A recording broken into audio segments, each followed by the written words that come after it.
Sorry, I cannot see you.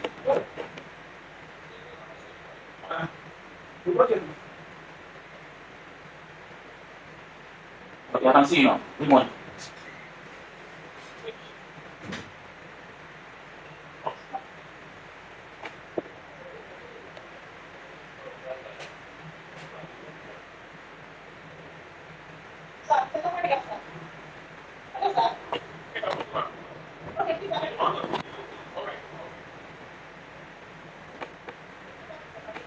Good morning, Madam Martin. Good morning, Mr. Chairman. No, they've left. You want me to call them? Okay, I think they are just close. Maybe in the secretariat. Okay. My other one is nice meeting.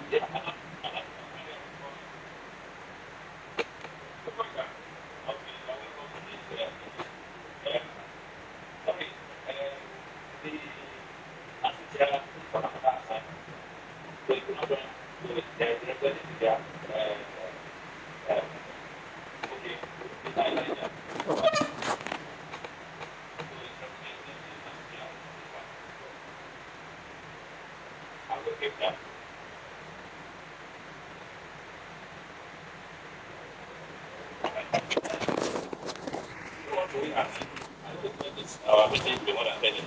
I said we have other things we want to say. So we'll go straight to the meeting.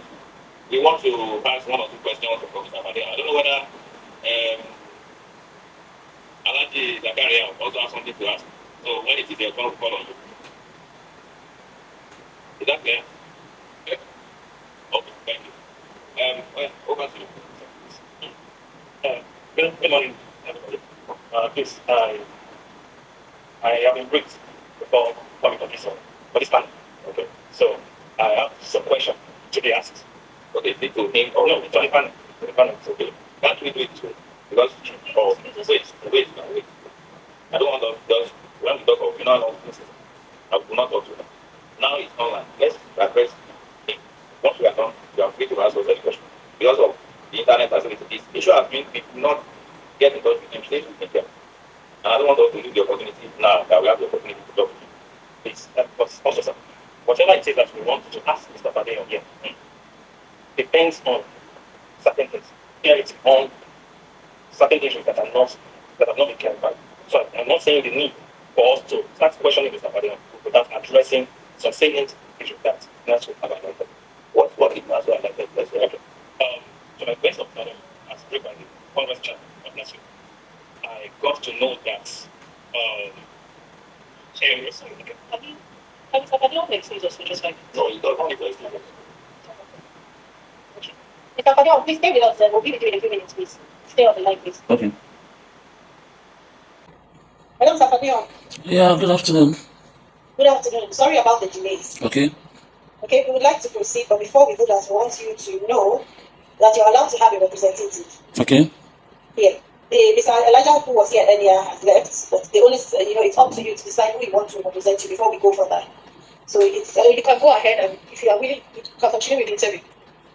Okay, why don't we call him? Why don't we call him? Because I could see that everybody left, so maybe you did not know when you had to reconvene. Okay, so you prefer to have him represent you? Yes. All right, thank you. Okay, God bless you.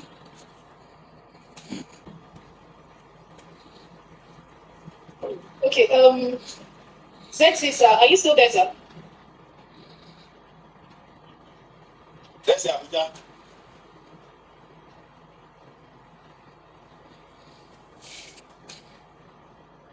I'm still there. I'm there, man. Okay. All right, sir. Welcome back, sir. Okay, wait. Yes, sir. So, Mr. Fademo, we are back. So, and the main reason we invited you here is for your interview and for fair hearing, based on the queries you received and want to hear responses from you. So those are the things we'll be taking care of. Okay. I'm with you. Can you hear us? Yes, very well. Okay, thank you. So those are the things you'll be hearing from us now. Okay. I don't. Hello. Hello. Can we hear me? We are earlier in this meeting, and this panel came to, should I call it today, of suspension, temporary suspension, because the chairman said it's within the panel based on certain reasons. But as I know, we have not yet reached a conclusive discussion concerning the request of the union. So,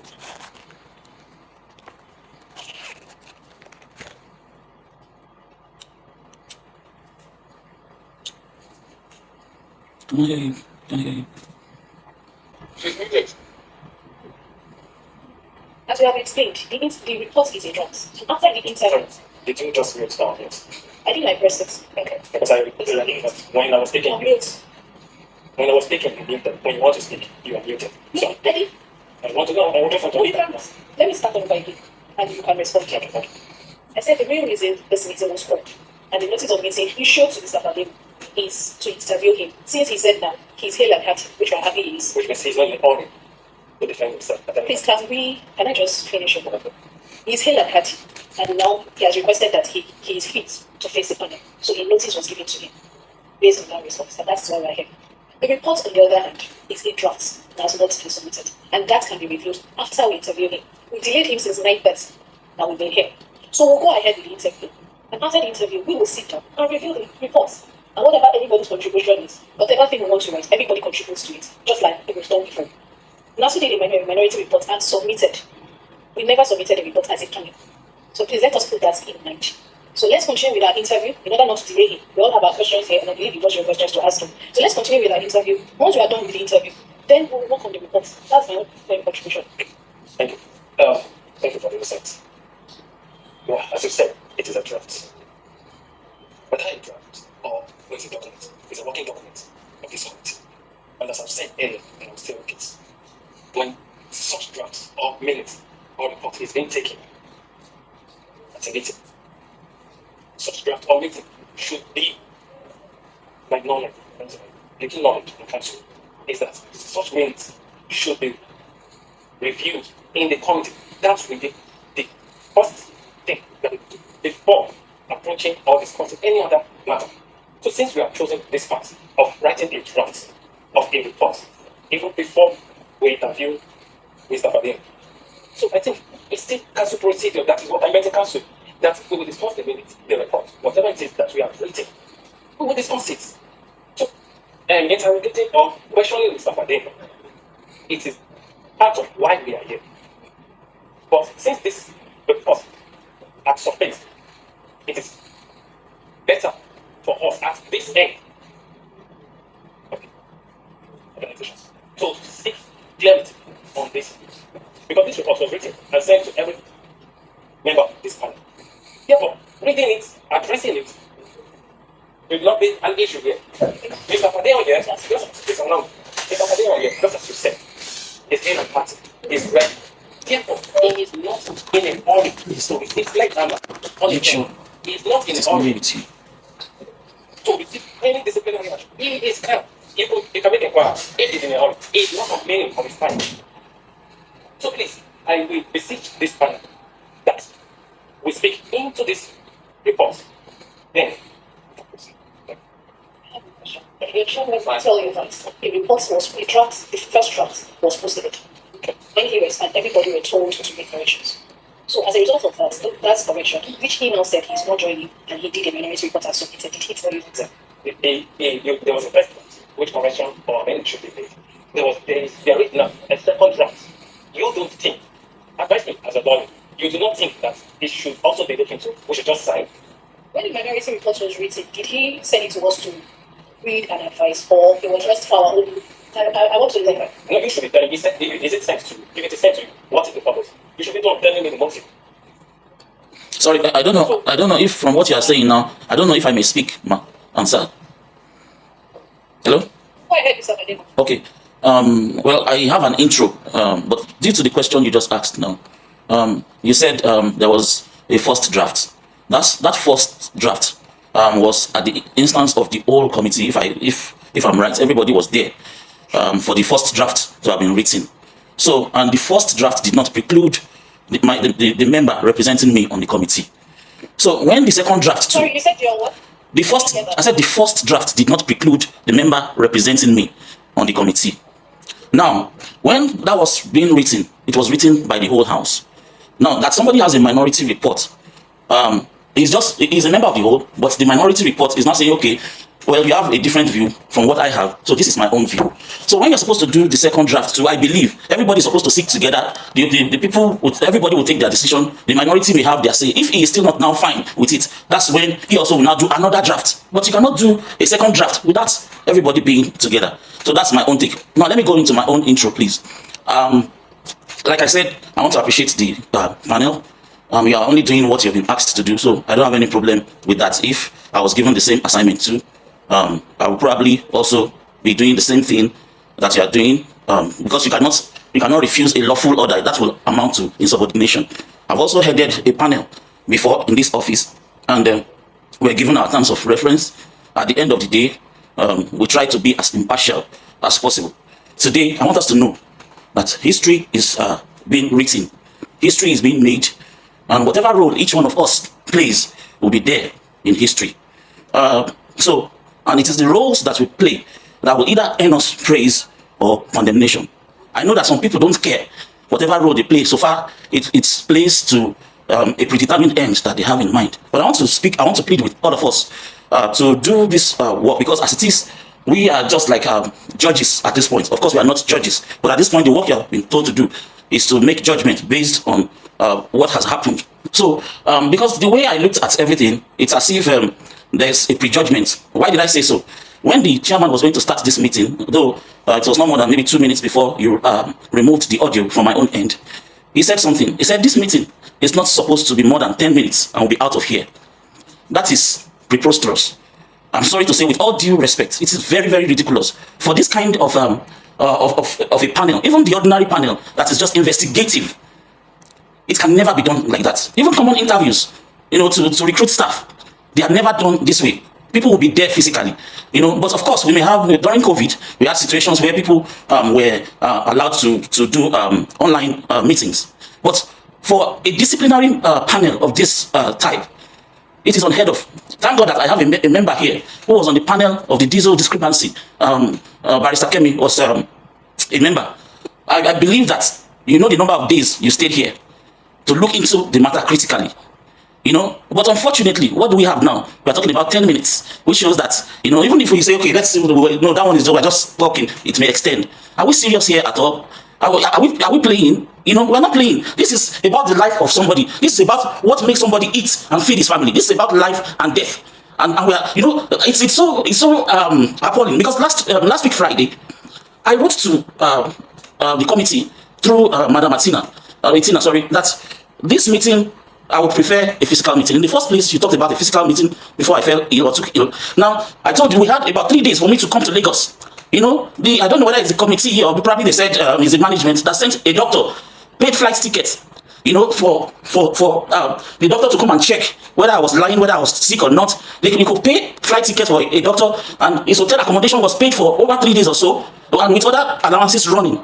But the main person you are meant to interview, just for you to mobilize him to come to Lagos, you are telling me that I didn't even get any reply other than that it was the mail was what's the word now? I just heard maybe noted or something or seen.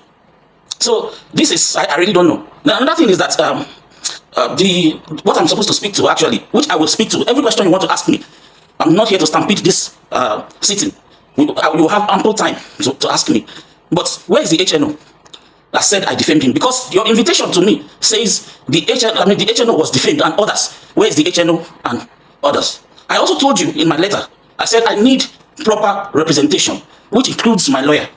Now, my lawyer is in Lagos. He's supposed to be at this panel. Go and check all the laws. When anything has to do with a disciplinary panel that can lead to the loss of job of a staff or dismissal or termination, that person's lawyer is supposed to be there. I want to put it to you, Madam Lawyer, that you are not a neutral party. In this case, you are representing the management. You are doing the bidding of the management. So, for fairness and justice, for natural justice, I'm supposed to have my lawyer there with me. Now, that's that.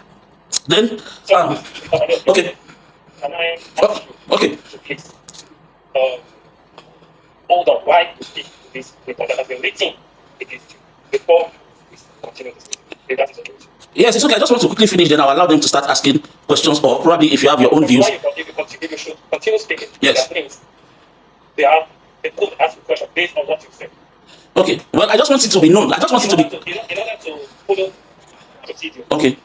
Because I believe you have this report. This report. Yes, this report. I only asked anything. What reports is that, sir? The report has been written. Okay. So, can you just can you please hold on? Okay, but please, I just want it. Okay. Hello, are you with me?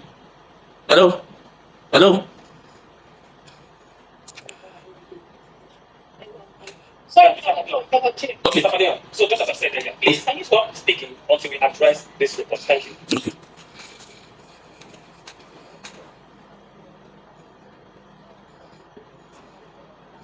Barrister on mute.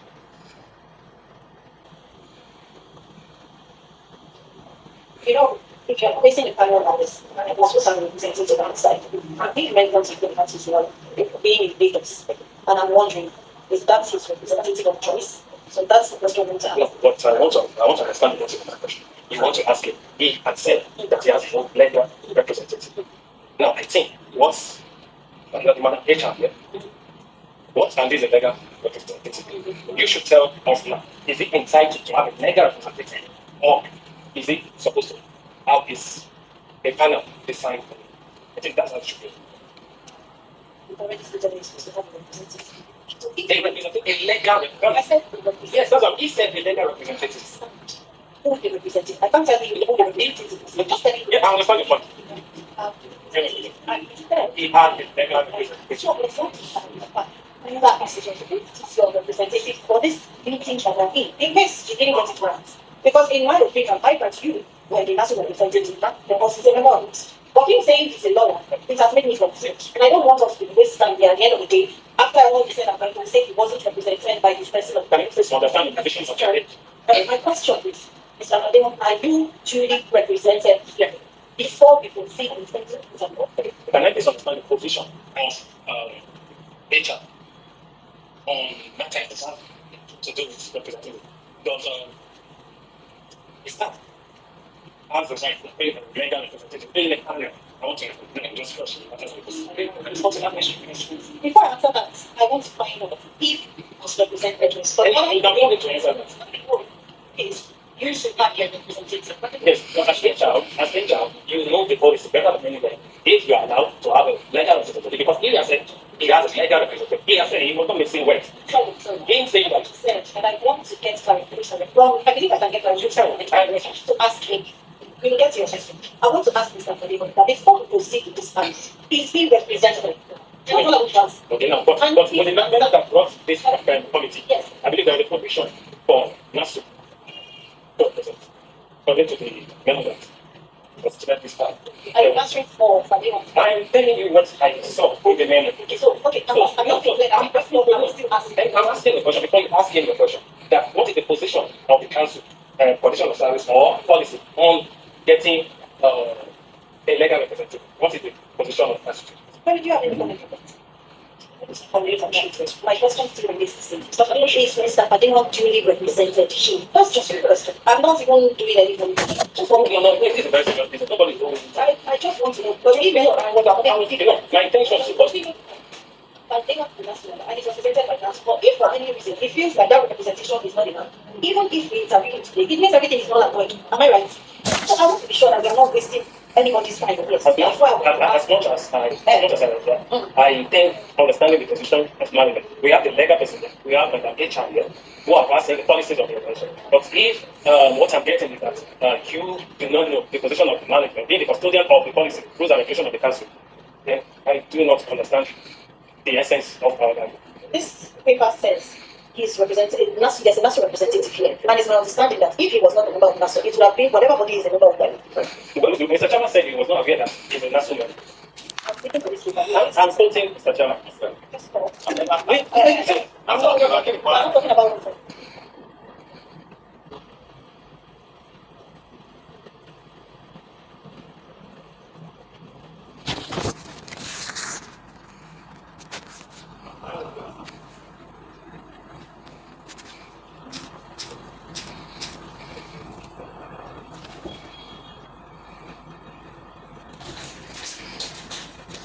us to interview or not?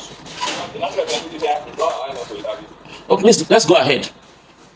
Let's go ahead. So, okay. What is the thing now? Wait, you are not permitted. I'm chairman of the panel. You are not permitted. You have accused me. I'm not accused. You said you don't want this. Please, an accusation, sir. I beg you, give me that talk. I don't want you to talk. I don't want you to talk. Can talk after. You don't make an accusation. Please, Elijah. I beg you, give me that talk. Let me talk to this man. So let's talk to him. Yes, let him talk to us. Like I said to you before, thank God, Mr. Badio is there now. I said to you before he's on now that let us talk to him. Whatever you want us to do, a report that is a draft has not been concluded.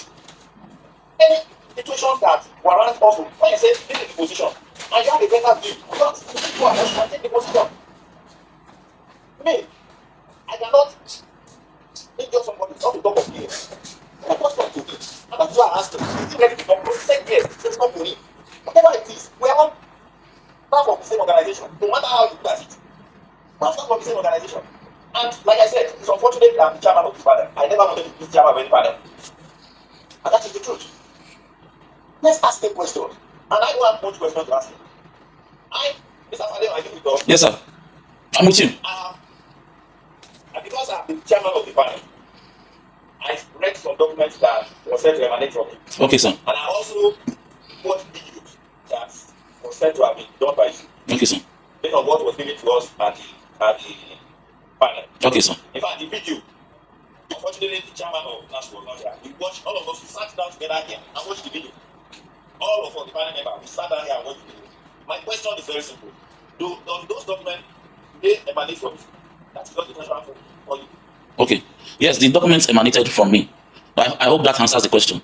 But before, sorry, sir, before other questions, please. I was still saying some things the other time before I was cut short, so that you people can have a position before I can continue. So, like I was saying, I want it to be noted that I am participating in this panel, or on this panel, under protest, based on those reasons that I highlighted. And probably, if you would permit me, if you want me to go back on those reasons, I will do that. But if you say that some of those reasons that I've said earlier, they've been captured, then I can continue. I don't know if I... Okay. Okay. Okay, can you hear me now? You can hear me? Okay. Okay, so, first, I said, a case of defamation... A case, can you hear me? Hello? Can you hear me? Loudly, clearly. Okay. So the reason why I'm here is because of a case of defamation and is it failure to go by the reporting lines of WAEC or something like that. I hope I'm correct. Yes. Yeah. Okay. So first, there's a place I read. I think it's in maybe Article 11, either Article 11 or 12. Thereabouts. It's between 11, 12, and 13. Now, there's a place that is quoted in that condition of service that if we have witnesses, or if a witness is mentioned, you understand, that person must be allowed to be cross-examined by the person that is being accused. I would ordinarily expect that since this has to do with defamation of Dr. Dangut, as written in the invitation that you sent to me, Dr. Dangut is supposed to be here. I would also like to, before I can continue reasonably, he has to be here to formally make those accusations or talk about the accusations that are being alleged of defamation. We also heard about others. I would like to see those other people, their submissions, and I would also like to cross-examine those people. That's on the one hand. I said that I talked about proper representation in my letter of readiness to face the panel. Now, I think there was a question being asked that am I properly represented? The answer is no. Now, there are two forms of panels that can exist. We have investigative panel and disciplinary panel. This panel is a disciplinary panel because it has been, part of its mandate is to recommend probable sanctions based on the conditions of service. And from all the legal reviews that I have had, my lawyer is supposed to be here, especially when there's a lawyer that is representing management here. I want to say categorically that the lawyer that is here is not representing WAEC. It's not a neutral party. So, I am supposed to have, because it has to do with my livelihood. So that is another one. Then again, you talked about 10 minutes and a virtual panel. That is an aberration. I would like this panel first, before we can even reasonably continue. So tell me, in the history of WAEC, where the case of a case that can do with termination or dismissal will be determined online. I want to, even in the courts of law, that witness or that accused has to be brought before the judge. But what do we have here? We had a situation where the chairman of the panel said, all we just need to do here is just to interview you within 10 minutes. Since I've been in council, I've been a part of about 4 panels, either as the head of the panel or as somebody that has to be interviewed on the panel. There was a panel, the Enugu panel, the Ariyeon panel. Thank God that the chairman knows Mr. Ariyeon. He was the first person that worked on this issue that brought me into doing all of these things. The panel stayed about 2 days here in Oka. It was a physical meeting. Then we had another panel in which Madam Kemi was there, the lawyer. They stayed about 3 to 4 days here. They came on a Sunday and left on a Wednesday, if I'm not making a mistake. That is not a disciplinary panel. It was just an investigative panel. Yet it was made physical.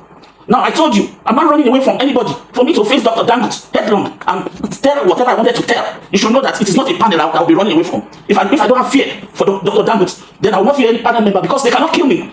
There's nothing that can be further from the truth. And everything that I've even said, if we want to be true to ourselves, this is not the WAEC that all of you that you knew. WAEC is gradually turning to something else.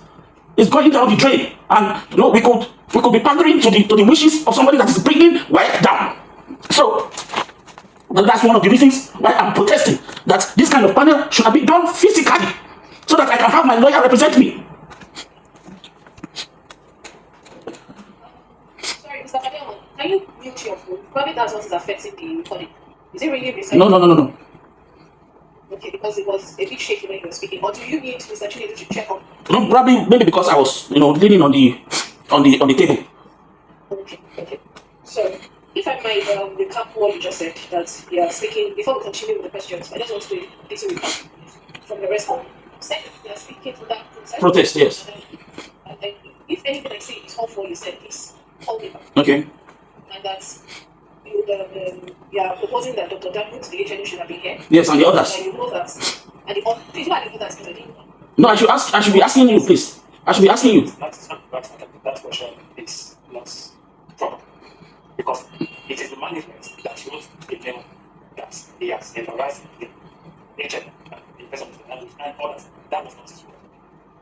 So it's Okay, then the second thing you said, the other thing you said was that you're not properly represented. Yeah, I'm not properly represented. You said that, are you the one, you talked about witnesses, you want to call me, I want to understand that aspect. You said you should be allowed for cross-examination, yes. Yes. There are witnesses that are supposed to, do you have witnesses to call? Yes, Dr. Dangut is the number 1 witness, the only witness I need. So if you have other people that said that I defamed them, then let them come here. Then, but if in the course of you questioning me, if there's need for further witnesses, I will call on those witnesses. Okay, thank you for that clarification. Then sorry, 2 more things before we continue. I also want to say that I have reservations about the impartiality of this panel. I have reservations, especially due to the fact that we're talking about 10 minutes. We're talking about a virtual panel. I'm not properly represented, Then the fact that I'm just hearing now that there's a second draft or something that the national representative does not know about, that is a bona fide member of the panel.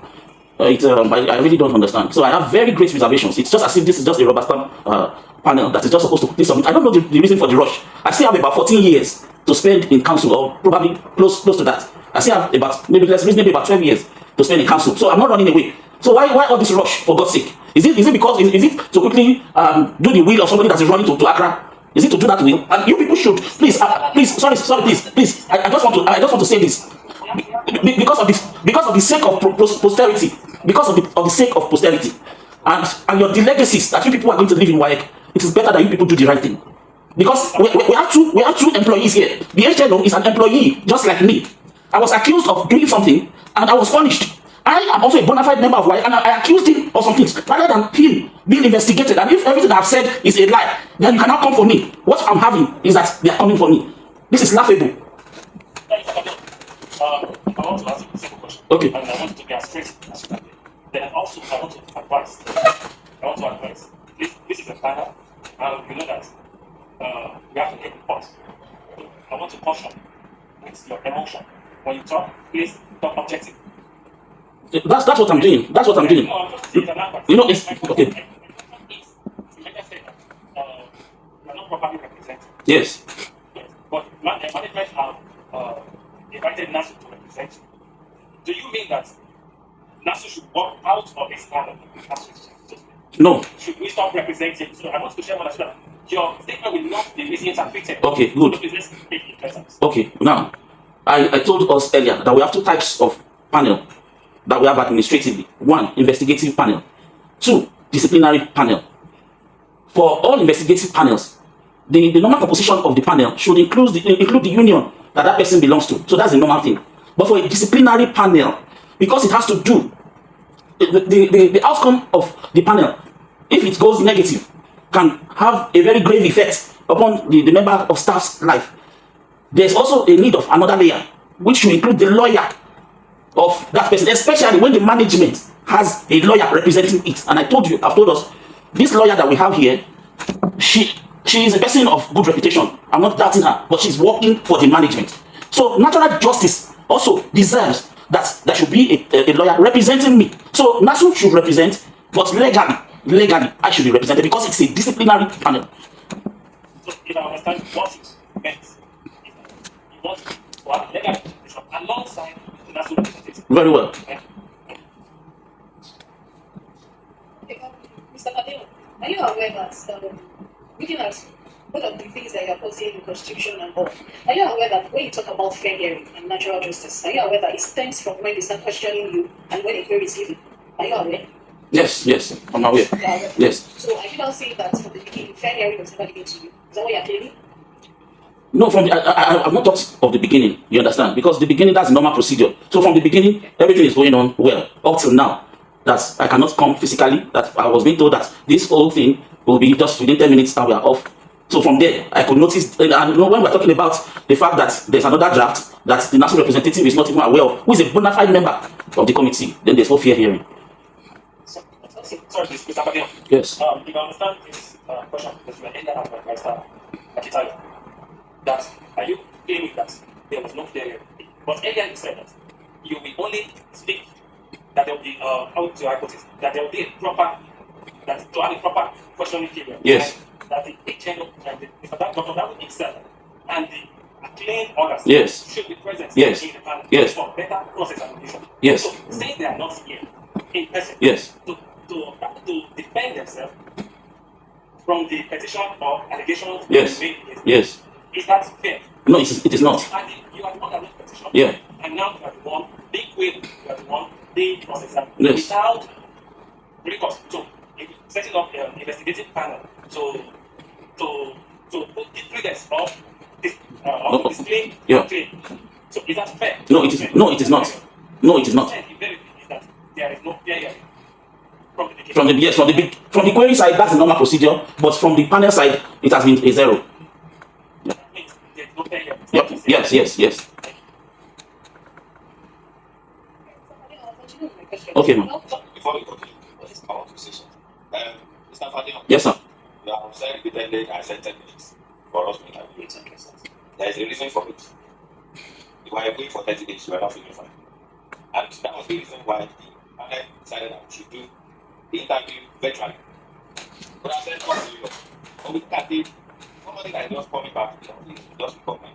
We need to ask that person to start traveling down to Lagos. That was it. And I said 10 minutes. I was thinking that we just ask questions based on what we have with us.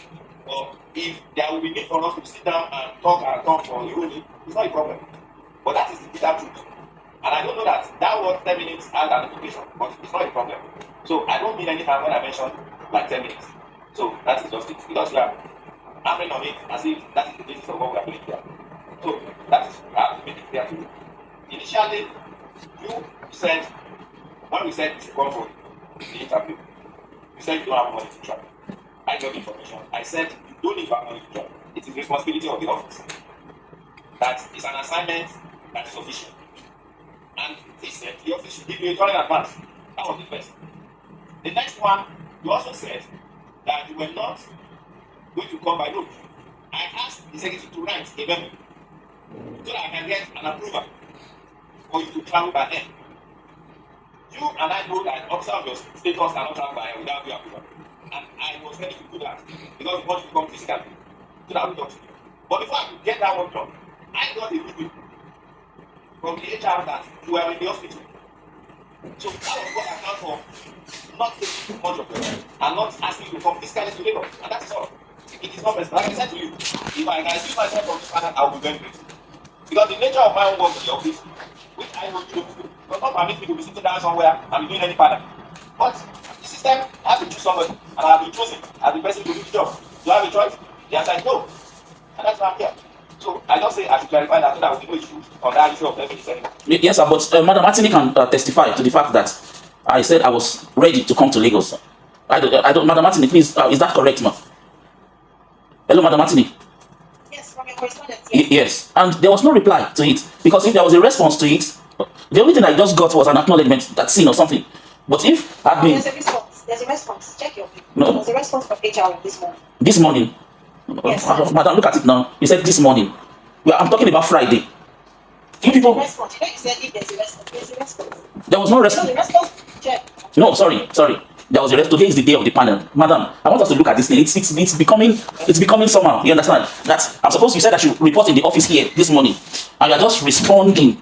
So what is to what extent or to what whatever is that response? You understand? Because if like with due respect to the chairman, I know you probably was considering my health, but if there was a response, if there had been a response, I would have said that don't worry, I'm okay enough. Let me just come because of the nature of this, I have to be there. But there was no response. So that is not an excuse, with due respect, please. It's not an excuse.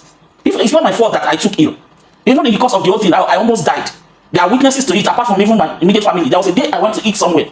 I was almost passing out, and I was already being, stiffening up. In fact, when we went to eat, those people were like, please let them move this man away from this place. Let them take him to the hospital because they were feeling that this man would die here. You understand? So if I was sick, it's not my own making. But now I said I'm okay. That I need to be there physically. This is about my life. It's about my future. So that's just it. I don't like the way this is being handled. Okay, sorry, Mr. Panion. But at least, with what the response you got from Mrs. Atina was that the response to your request to attend this panel. So, please, if I may ask, what date did you write to the panel that you are able to attend this panel? Sorry, I don't know the date of Friday. It was Friday. Last week Friday. Yes, last week Friday. And now Mrs. Atina have confirmed to this panel that you were invited to attend this panel today. No, that you were requested to attend this panel. I think, George, I know that the message sent to me to attend, I think that message was on false. What he's saying that the rules that they should be allowed to attend physically on Friday. That's what I was about. What I'm trying to confirm, I'm not using the right one. But I was trying to say that he has been invited. Yes. And he said that he is capable and able to attend physical on Friday. And the meeting is supposed to hold on Monday. And the response to his request to attend physical is also sent on Monday, which is the day he will be having the interview. That's what you understand that right. So I don't know if I'm right, Mr. Thank you. Thank you, Mr. Okay. Okay, so Mr. Padeo, I just want to state that either way, I would have assumed that you would have resumed in the office this morning because you were still waiting on the response. Your correspondence on Friday was talking about all logistical plans being made possible for you to move. And I believe you were also still waiting on that response. I just want to state here, you can take this information anyway, that it is not for the person who is appearing before the panel to determine the mode or dictate how that panel will be run. Secondly, I want to correct something in misinformation and for the record. The name of this panel is Investigative Plenary Panel. Please, it's an investigative panel. My other third point is the fact that you're talking about examination, and I am not obtuse or unaware of how petitions go. I am fully aware that for procedural fairness, when a petition is written, the petitioner and the petitioner will be called to appear before the panel. It's not strange to me. Further to that, I want to state that this panel has its terms of reference. Now, going out of the terms of reference is something that will only be justified if the chairman can get an approval of that. I can understand your reasons and everything you cited that there should be a cross-examination. But for me, I understand that. But you can't tell the panel how it's going to carry out its job, especially when you don't even know the terms of reference of this panel. So I would like to state here that before you judging this panel, you allow us to carry out our terms of reference. And if at any point you feel like you cannot go ahead with this, then you let us know as well. But as you have rightly said that it is a job we've been called to do. Panel of investigation on allegations. That is why it will forever be a job, because there are allegations. So we have a few questions, and that is all we want to ask from you. You already have a copy of your paper. So it already tells you basically the line of questions that we're going to ask you here. Now, all we've had so far is the documents, the petitions and all of that, the videos. But the opportunity to hear from you, a copy of the paper, they have listed out different things just to hear from you. Is there a reason why you felt you should not follow the normal grievance procedure? Let us hear from you. Those are the things that will be added to the report and will give the line. So for me, this is still an open chance for you to tell us why you did, because you are a learned person, a very intelligent person, and there's a reason for every single action you have taken. The job of the panel is in our terms of reference. Part of it is also to seek clarification on those items that have been listed in your query. That's all. The ball is in your court to justify anything you've done. And if there are any limitations to procedural fairness of this panel in handling a case of the petitioner and the petition, that is what we form basis of our report. But for us to proceed, we need to ask some questions. That's just it. So my question now to you is, can we proceed? Yes, let's proceed. But let me, based on what you have said, ma'am. Sorry. So, Elijah, please let me quickly respond so that I will not lose track of what she has talked about. I like the way you laid down everything, and I believe that as much as possible, there will still be people on the panel, or probably everybody that will have how do I call it now, a fair mind to just want to listen and just determine based on what is being said. But based on the fact that you said probably I didn't know that this is not a disciplinary panel. I know that it's a disciplinary panel because in the correspondent, it's a disciplinary. It's an investigative panel. Please let me. Can you allow me to land, please? Yes, there was a correspondence sent to my doctor. It clearly states that it's a disciplinary. That is, I'm supposed to face a disciplinary panel. So in case when people, I'm sorry, I'm not talking about you. I'm talking about probably the management now. When they want to be clever by half, they will not know when they will veer off. They clearly told the man. I saw the text message that it is. Are you with me, please? Yes, that it is a disciplinary panel. Number two, another reason why it's a disciplinary panel is that if it is recommending sanctions that should be taken, it is a disciplinary panel. If it is recommending sanctions that will be taken, then it's not just investigative. If it's just investigative, it will just stop at the investigation. Then the management will now go and decide what they want to do. But since I want to ask a question, ma'am, does your terms of reference include that you should decide the possible sanction? Does it include it, please, ma'am? I cannot tell you. So, well, I believe that it includes it. So if it includes it, you are a disciplinary panel. I want to be clear.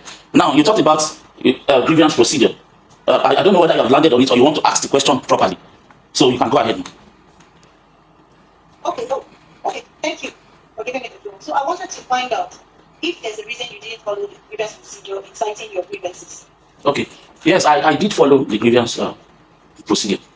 And in the reply to the query that was given to me, I stated it clearly. And I have evidence to that fact that I've already sent the evidences. I had sent the evidences when I answered to the query that I duly followed it. But because of some aberrations in the handling of things by the management, I had to add an extra layer, so that there will be witnesses, number one, and because I can quote, like I also quoted in my reply, I quoted the case of Olanio, I quoted the case of Onifade, that these people appealed. This matters happened before mine. These people appealed, but the management, through the HR, the acting head HR, the current acting head HR, refused those guys opportunity to have their appeals heard. They told them categorically never to try it again. So if you have a management that has such penchant, somebody will not be foolish enough to just, because I felt that I had a genuine grievance. I felt that whatever happened in my case should not have warranted those kind of, draconian, punishments. So if that happened, and I have people that I can still escalate the case to, that are still the people that are having oversight function over the council, then I should do that. And that was what I did. So I followed the grievance procedure very well. The answer you gave, I want a big before this, yes, before you do. Chairman, please. Elijah, please. Elijah, can you note what you want to ask so that you can ask everything later? Please, so that. I've heard your response. I just want to get a summary. That the reason you didn't follow the previous procedure. Sorry, say that again. I want to get a summary. I want to capture the key point. Yes. That the reason you didn't follow the procedure was because there's precedent in the cases of Olaniyan and Olifade where they were once not, that was not what. No, that wasn't what I said, ma'am. Okay. I said I did follow the grievance procedure, and that I have documentary evidences to show that I followed. I went through my BC, my both my petition and my appeal. They were duly stamped. It was registered in the mail-in register. You understand? And I have copies. The copies are with the HR. So I did. But because of the penchant of the management to block, and in my letter to, or my reply to, I said that I even told the manager, I had spoken, I sent a letter to the HMO himself through my WhatsApp, telling him that he should look at this thing. Although that one was not official, but I sent a letter to him. You understand? That's one. Then that same letter, I sent it to a management person, one of the current management. And the woman told me, forget about this thing. Nothing will come out of it. And that this man will still be the registrar. So I cannot be so foolish to just do the same thing other people have done before when I know that I will hit a brick wall. So I followed the grievance procedure. You can go and check. Okay, so you followed the procedure, but because of the things you have stated, that's why other people were copying that Ministry of Education, yes, chairman, and all of that. Yes, because they have these are people that have oversight functions on what is happening in WAEC Nigeria. So they are not extraneous people. They are people that you know. Okay, what I'm trying to establish is that you answered that you follow the grievance procedure, yes, which stops at the point of the registrar. Yes. As is listed. Yes. But you said because the management has a penchant for, but you didn't complete that line of thought. I'm assuming, I don't want to put words into your mouth, that because of precedent, yes, you decided to add these other people to ensure that this thing doesn't add it, because these people have an oversight. Yes. To ensure that they are aware. Yes. Of it. Yes. I know what I'm capturing. I guess you follow the procedure, but you included people outside of it because they are still within, and so that your case can be heard. Yes, and also, even in this current case now, even after my case has gotten to the registrar, you understand? Because if you look at it, the registrar is somewhere on the top of the grievance procedure ladder. Then you now get to the council. Then finally, you now get to the relevant committee of the council. Even after I have even done that in this case, that I have accused Dr. Dangut of some things, you understand? Which all of you that are seated here, you know that they are all true. Do you know that they have still sidelined it? Are you aware that they have still sidelined it? You understand? So I knew all these things. When there is a case between a big boy and a small boy, in management, whatever happens, even if it is the big boy that is at fault, it is the small boy that will be punished or not for it. And that is what is happening here. So you can capture that, please. Dr. Dangut is an employee just like me. WAEC is not Dangut Limited. WAEC belongs to all of us. We all begged to apply. And an employee has done some things that are wrong. An employee has done so many atrocities which were applied. Up till today, nothing has been done about those things. Mr. Yes. Yes, I want to understand your response to this particular issue. Because the question I think asked the question asked was, did you comply with the channel for lodging the grievance? Yes. And your response was yes. But you further explained that you had to send copies of your petitions and other documents to the other bodies that you sent. Yes. And you sent to them. Did you send those copies to them? When you stated that because of the precedents you see, yes, as you refer to a particular case, yes, what's the name again? That Olaniyan and Olaniyan case. yes. And each one want them not to seek redress or appeal for their case. Yes. So because of that, that was the reason why you sought for a more superior body. Yes. And the superior body you sought for, I want to understand. I don't know. You are the manipulator. Did you send it to them because they are stakeholder? Yes, I sent. Yes, I sent. Or you send it to them because you just want them to innocent. Or do you have a reason for sending it to them simply because they are stakeholder? They have peculiar interest in this organization. Yes, I sent it to them because they are stakeholders. They have oversight function over WAEC. So I didn't just send it to maybe like EFCC or ICPC, or you understand what I'm trying to say. These are people that are still having for the House of Assembly, for example, they appropriate money for WAEC. The computation of our salaries is done by the Ministry of Education. You understand? So without these people, we cannot operate. So that was why I had to do that, because you know, this if the system we have within is no more working, then you have to escalate it to those above. Those are the people that can call them. That means it's due to lack of trust on the part of the management and HR. Yes, absolutely, absolutely, absolutely. Thank you. Sorry, I'm going through your query response, and that's where I'm going to start my questions from. Okay. So, Mr. Fadeo, on your allegation, on one of your allegations, you said the matters raised in my petitions and documentary presentations were based on information already available in the public domain, official council documents, memoranda, publicly reported events, media reports, and my personal observations. So, please, what information are you referring to that is in the public domain and official council documents in the public domain? Please clarify. I did not say official council documents are in the public domain. So, because this is English, and in the reading, we should not read out of what is in context. I just read what you wrote. I'm not reading out. No, in your explanation of it, you read another meaning into it, and that is not it. So, and that's why I'm here to clarify it. So that's the essence to clarify. Okay. Yes, I said.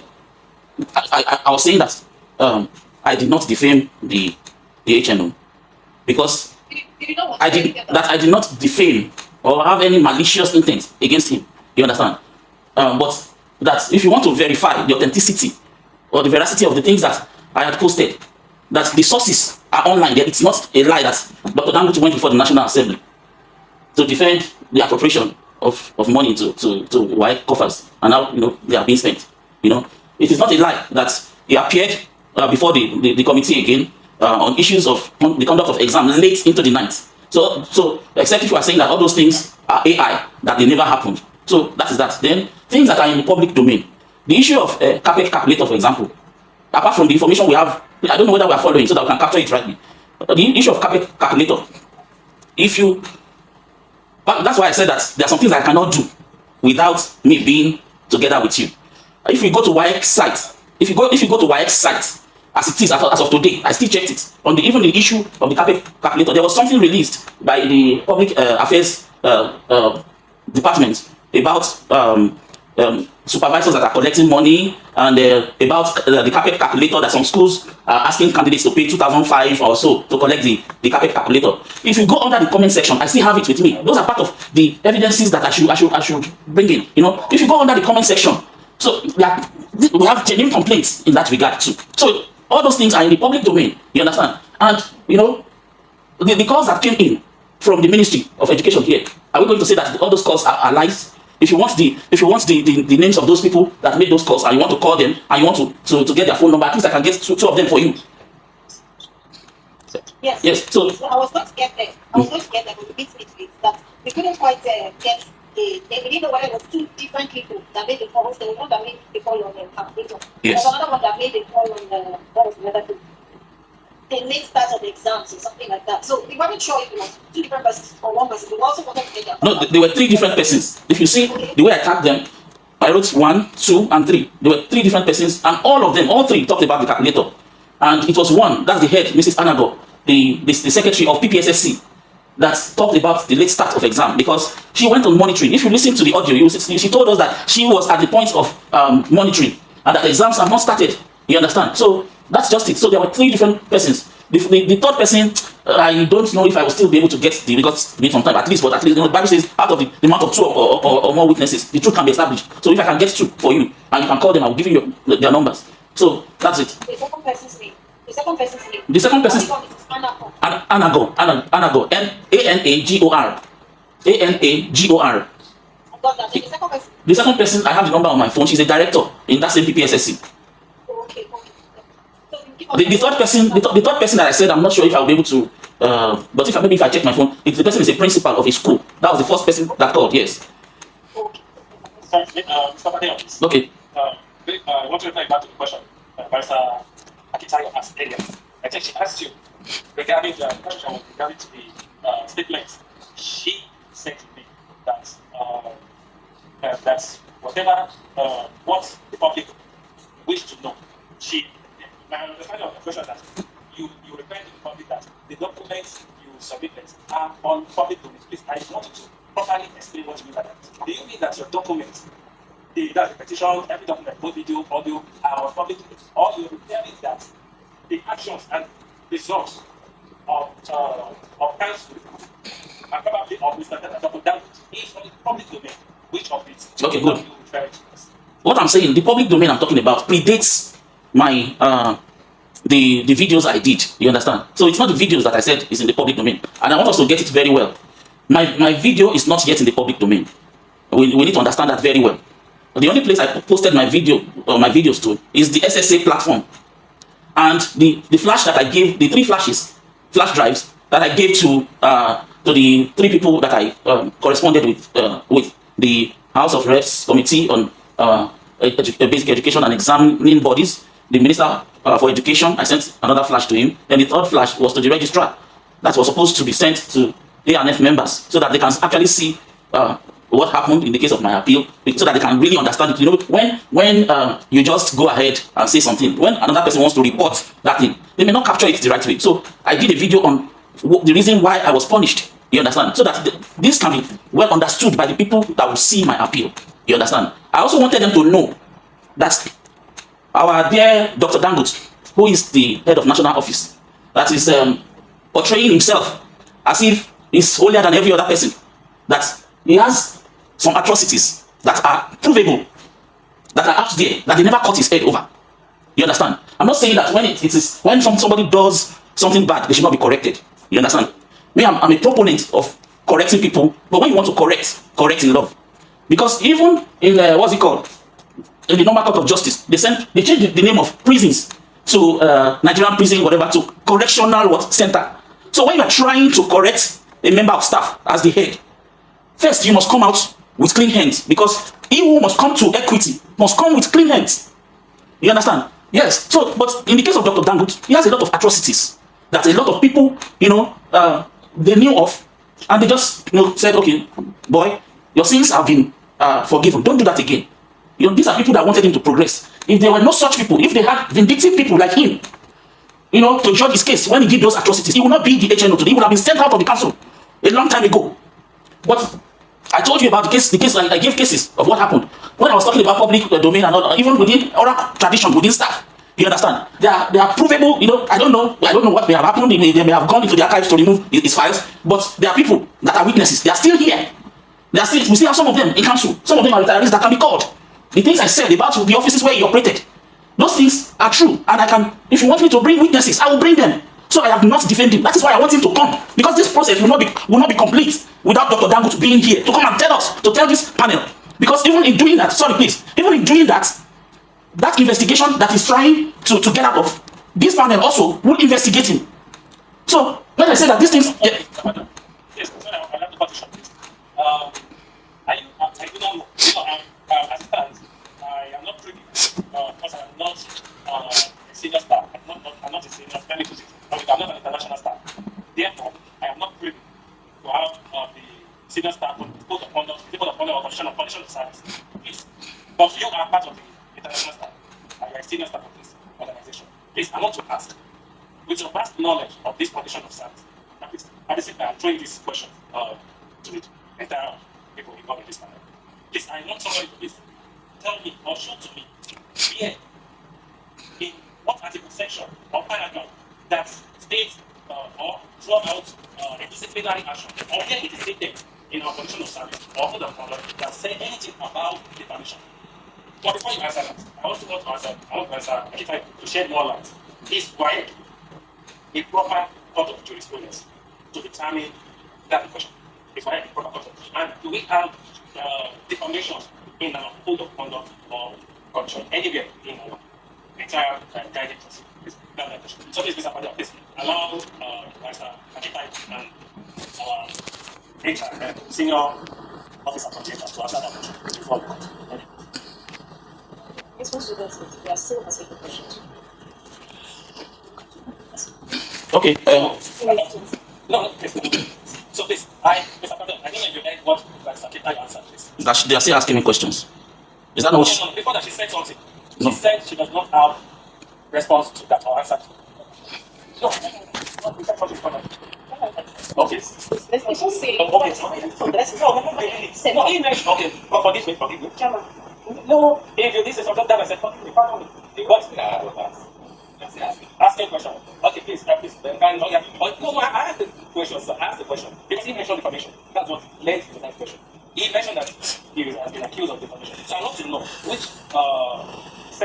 conduct of official spoke or said anything about defamation, either in a memo or in the code of conduct of official science. Please, Madam Major, please, I want to listen before, so we will know where we are heading with the statement of defamation. So my comment is about the word misinformed. Okay, if you want to ask me questions, you can ask me when we're having a meeting with the panel. So now we have Mr. Fabio facing examination. I should direct the question to Mr. Fabio. Exactly. Let him answer it. Please, Mr. Fabio. Okay, let me.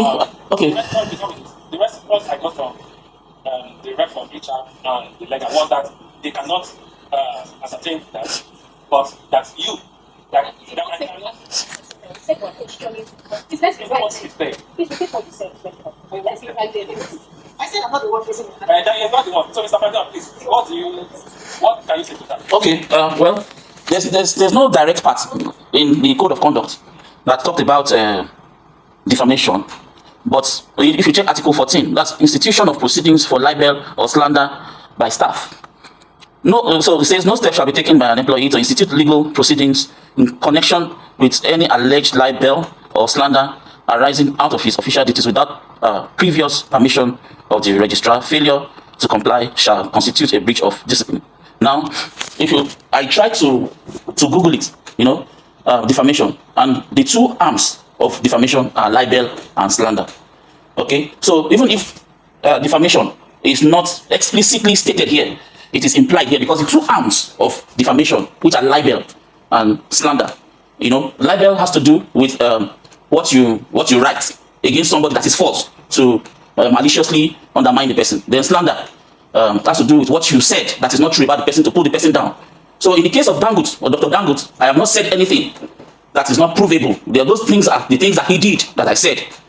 So and from what we have here, it's saying that if Dr. Dangut feels that I have libeled him or slandered him, then he can seek permission from the registrar to go to court. You understand? To institute a case against me. So that's what I expect him to do. You understand? Not to be treated by this panel. There are other aspects too that also said it one way or the other. I mentioned it, maybe Article 11. It's also in Article 11 where they mention major offences and all of that. So it's also there. Sorry, man, you can continue. Sorry, I don't possibly was involved in the book concerning the issue of the flash being sent to the National Assembly and the one sent to the Honorable Minister of Education. And Spider told us that he decided to do that because he knows the National Assembly has oversight on him, and the Minister of Education is supervising Minister of all the examination bodies. The question here now is that you have given it to this flash, and this flash contains this information as we mentioned. So what of in an event where the minister took the flash and gave it to his secretary? Please go through it and then brief it. In the process of doing that, somebody comes very close to her, or to the secretary, and you deceive him. And from there, one of them decided to request that can you please send me this content to my phone. So let me go and study it. If you are not disseminating this information outside the required people that are supposed to. Okay, sir. Thank you, sir. My answer to that is that I cannot take responsibility for actions done by other people. The important thing is that I sent my petition and my appeal to those who should hear. Okay, let's talk about the SSA platform. I gave a disclaimer also.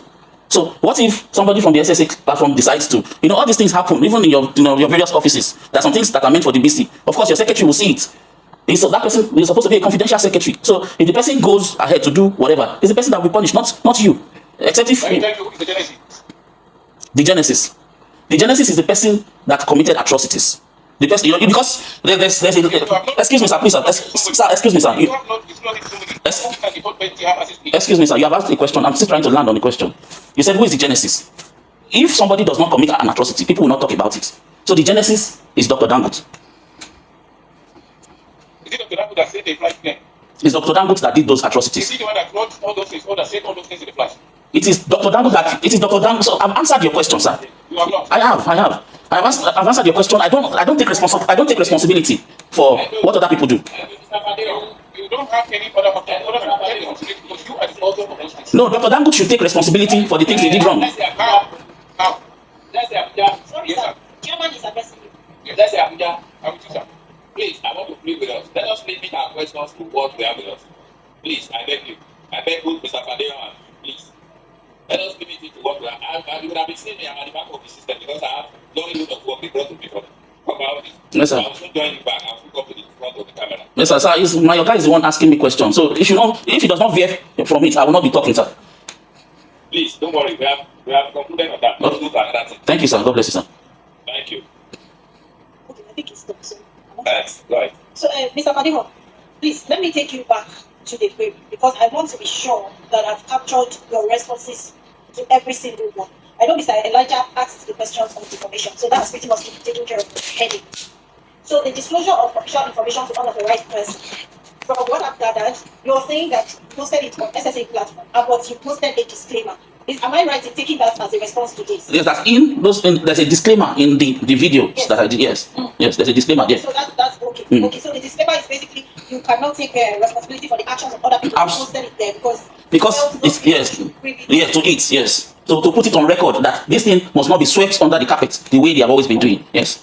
Okay. Then the number 2 allegation here is the spread of malicious or false reports about agent and staff of the council, to which I've gathered from the response that it is not false and you have evidence. Absolutely. Right. Correct. Okay. Yeah. Okay. Will you be willing to share the evidence with the panel? Yeah, that's why I said that it would have been better that I was there physically, but there could still be, if you tell me all the things that you need, I can send them to you electronically.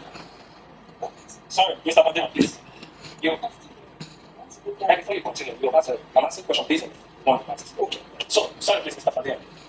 Before we properly dive into this panel or discussion, so to say, you earlier said and requested that this panel, that you requested that you wanted to be legally represented. Yes. Am I correct? Yes. Now, Madam HR here has requested for certain documents. I want to ask, are you willing to submit this document without your legal representative? Oh, well. Do you wish? Because I want to have the understanding that whatever it is that you say here or submit becomes binding on you. So I'm asking, are you willing to submit documents or say some certain thing when you have earlier requested for a legal representative but has not been granted? Okay. I'm trying to draw caution here, please. Maybe. Thank you for trying to put me in order. What I will say is that, like I started earlier, I said I am saying the things I'm saying under protest, and I laid out my protests. I don't know if you are following, sir. Yes, I laid out my protests. So because there are certain what's it called now, guidance or observations that my lawyer should also make if the person were around. So since I don't have any legal representation, I will have to seek for their advice in that regard before I will send anything. I would like to discuss on that issue of legal representation that you're talking about. Number 1, this is an administrative and in-house panel. So talking about the fact that I'm a lawyer and I'm on this panel, the constitution of the committee or whatever, that means you have to have a legal representative here. If the representation you are having is to show that you are giving fair hearing, not that even if your lawyer was here, he was going to talk.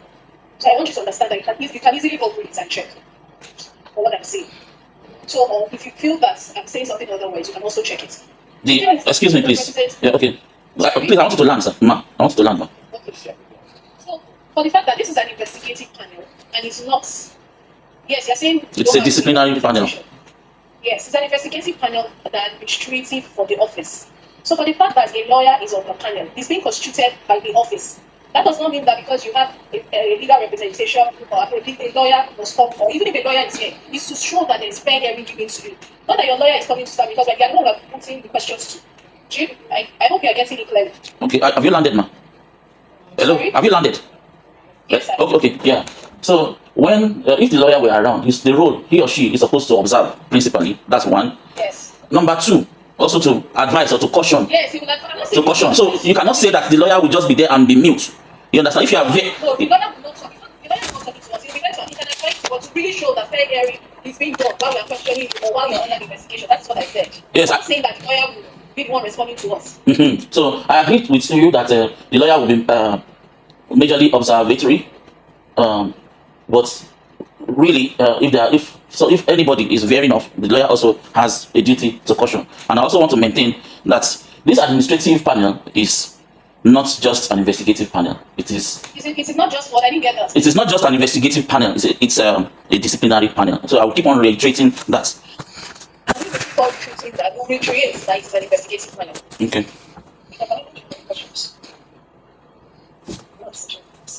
So Mr. Fadeo, are you willing to submit any documents? I'll get the I'll get words from my lawyer, and if they say that I should submit. But majorly, what we need to see there, the way I did the work, so that nobody will say this guy is just a disgruntled guy. The funny thing about this whole thing is that the HNO, as he has been doing in other cases, he will come out and debunk. He has not debunked anything I've said. I can say it categorically. He can be told that he has not debunked anything that I have said. So, and that is why I need him to be here. So this panel will not have been complete without the HNO being here. And the other people that said I defamed them. Okay. So, Mr. Fadeo, thank you very much. So, please, as I said, let me take you back to the quiz. So, number 3 says gross insubordination. What is your comment on that? Like I said in the query, I was never, I could not be charged for insubordination because I have never refused any lawful order given to me. The only thing I've just done is to report an erring staff or member of staff. The HNO is an employee just like me. Of course, it's my oga, but you cannot say that if a cleaner sees me stealing something, the cleaner does not have a right to blow the whistle or to report to management. So I don't know why I should be punished for telling the truth and letting people know that this man is not, there's a chameleonic aspect about him. He's not who he really, if somebody were to be clean, and is trying to correct stuff, people will take it from the angle of correction.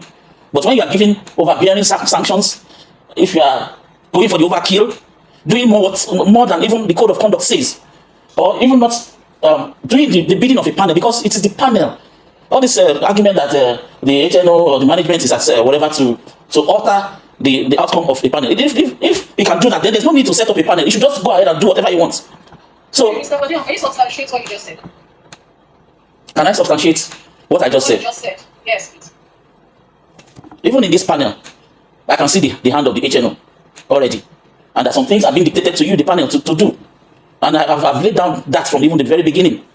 Although the chairman would not have me repeat it again. That 10 minutes aspect and the rush about all this whole thing is council going to is the world going to an end? I didn't get that. The rush about what? The rush about concluding the outcome of this. You understand? It has already, even from what I'm hearing now, that there's a second draft that is not done with everybody in whatever. It shows that there's some meetings being held behind the closed doors. Without the house of whole. You understand? So we're just playing to a book. I'm sorry to speak, but that's just the hard truth. So all those things relate to what you have just said about yes, and also the fact that the appeals of Olaninyo and Onifade were not allowed to sail through. You understand? It shows that. Yes, I'm sorry. Coming to that. Then yes. Yes, so they were not permitted to sail through. Then apart from. So sorry, how are you privy to this that they were not permitted? I have those documents. Mr. Fadeo, I will say you do not have to answer that question. Okay. So of course. That question is out. Of course. This essence of this. You do not answer that. Then please excuse me. Please allow me to complete. Second, Mr. Fadeo, the question to explain what's it called, gross insubordination. Yes. Is in clear terms.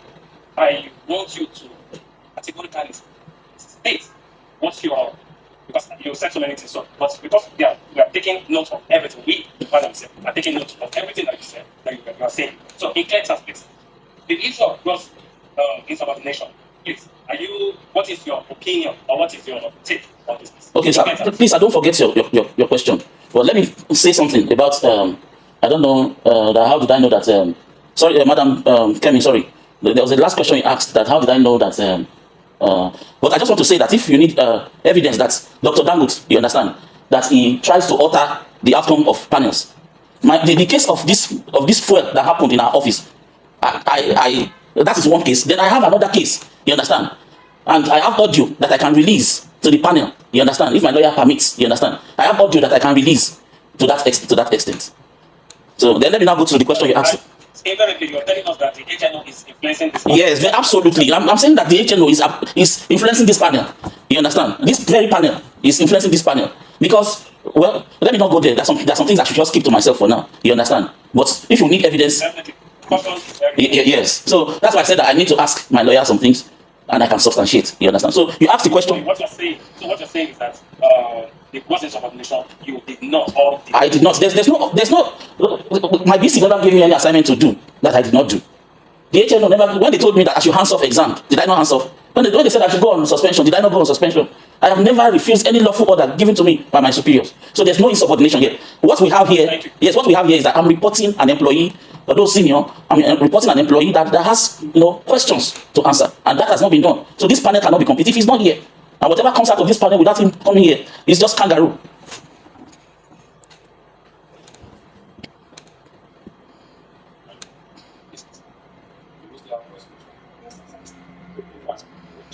Mr. Fadima, I want to take you back. I wish to get the contacts of those three persons. If they willing to speak to us, that's Mrs. Anago, Director of PPS and Principal of the school. You said you were going to check. Is it possible we can get them? Yeah, it's possible. You can get them. You can get them. Are you going to email to me or? Yeah, I'll send it to you. I'll send it to you. Yeah. And if you can get their names as well. Yes. Well, I will try.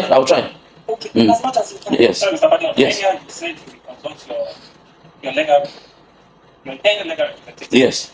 For guidance. Yes. So please, do you still want to go ahead to submit any documents to this panel without proper consultation? First. Okay, maybe I should give it caution, but I don't see any harm in me doing that. But I will ask my legal representatives whatever they say. Yes. But document. But I don't have any problem. So whatever I did with evidence. The full ground. Okay, sir. So can we get feedback on that within the next 24 hours? Well, absolutely. As in, if you're going to send us something. Yes. Thank you. Final question. So what do you have to say about this, the fourth point, where it says undermining the interest of the council and causing reputational damage? Okay. Are you done? Have you landed, ma? Yes, I have. Okay. Sorry, Mr. Fadi, before you answer that, please. You have a query which you responded. Okay. Okay, with that, the fourth one, undermining the interest of the council and causing reputational damage. Please respond. Okay. So the council, like I said, the council, when I got a job in WAEC, I was so happy. WAEC is a place that when I come to every morning, irrespective of the stress, especially when I was staying in Lagos, that I will wake up very early as 4 a.m. I'll be on the road by 5. Before 7, I'll be at work in Yaba. Despite the stress and the hold up you are going to meet at night, sometimes you come up around 7, 8, sometimes 9 because of the hold up. I never felt any stress. Really, I may have been stressed, but I never knew it. I came to work in WAEC with joy. And I can tell you for a fact that so many people also, I've been hearing from people, I've been getting feedback from people. A lot of staff in WAEC now, they are miserable. Then again, there's a lot of damage. Okay, you can imagine, candidates paid for something, they are not getting it. Who is causing that damage? Please, I would have you go and read. I'm going to also send to you the press, whatever, released from Public Affairs, and see the comments on that from different states, Amos State and whatever. The person that refused to do his own work, for his ineptitude as the head of national office, to supply these things as I warned you. You can imagine candidates writing mathematics without calculators. You can imagine candidates writing physics, chemistry without calculators. So who is causing reputational damage? Is it not the person that is actually, that people call a fraudster? That WAEC, they not call WAEC, that we're not fraudsters. Even in those messages that you said I can give you their numbers. They said, this is fraud. Okay, so if they're not calling WAEC fraudster, who has caused that reputational damage? Was it I who did that, or Dr. Dangut? Because the buck rests on him. Look at how exams have been conducted. And look at, just oppose that with our, our core values. 7 of them: professionalism, innovativeness, and all of that. Is it professional for somebody to collect money from candidates, for ID cards, for for carpet calculators, and not give them? It's not professional. So it is Dangut that is causing reputational damage, and not I. In fact, because of that, A lot of they were trying to firm up. We could see whatever they were doing. That okay, they were trying to do a damage control. So it means that what I did now is like giving WAEC a good face. You understand? So Dangut, Dr. Amos Josiah Dangut is the one causing reputational damage. Look at the exams we conducted. We're always conducting them late. Look at how the decision he took that made WAEC a laughing stock. They even told him to resign. That if he wanted to cry, he should cry. Who has caused that reputational damage? It is Dr. Dangut. The box stops at his table. Before now, previous HNOs never put us in a mess like this. They never did. Of course, we could have little inches here and there, but this one is so gross. It's so gross. Look at bringing question papers, naked to exam halls and what's it called, and to the centers where we distribute these things out. Custodial centers. And during the same exam, although I did just barely less than 2 weeks, there were cases that I was getting calls that I was telling students because we had situations where I would tell them share four candidates to a question paper. There was a school I went. More than 100 candidates did not have question papers. And when we called the zonal office where they did the packing, they said that is how everything came. There's no magic. They should just manage. So this is not a matter of maybe there was wrong packing.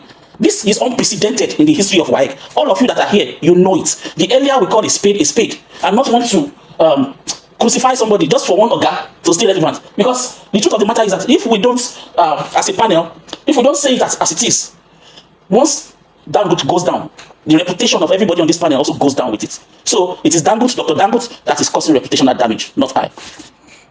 Okay, Mr. Fadimo. Okay, sorry, sir. Now go ahead, sir.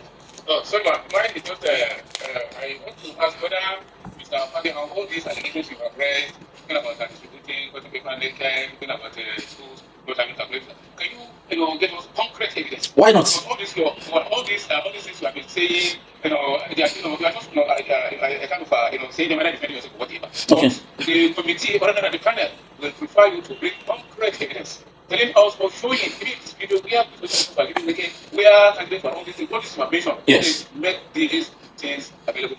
Oh, absolutely. Like I said, I'll consult with my lawyers. Within 24 hours, you are going to get a response to that. Now you consult your lawyer, but you don't consult your lawyer, you can supply me. I can supply you. Okay, please do. I can supply you. All right, Mr. Fadimo. Yes, sir. Thank you, sir. Mr. Fadimo, part of your petition. Sorry, ma. Sorry, ma. Please, can you give me a list of what you want me to submit to you?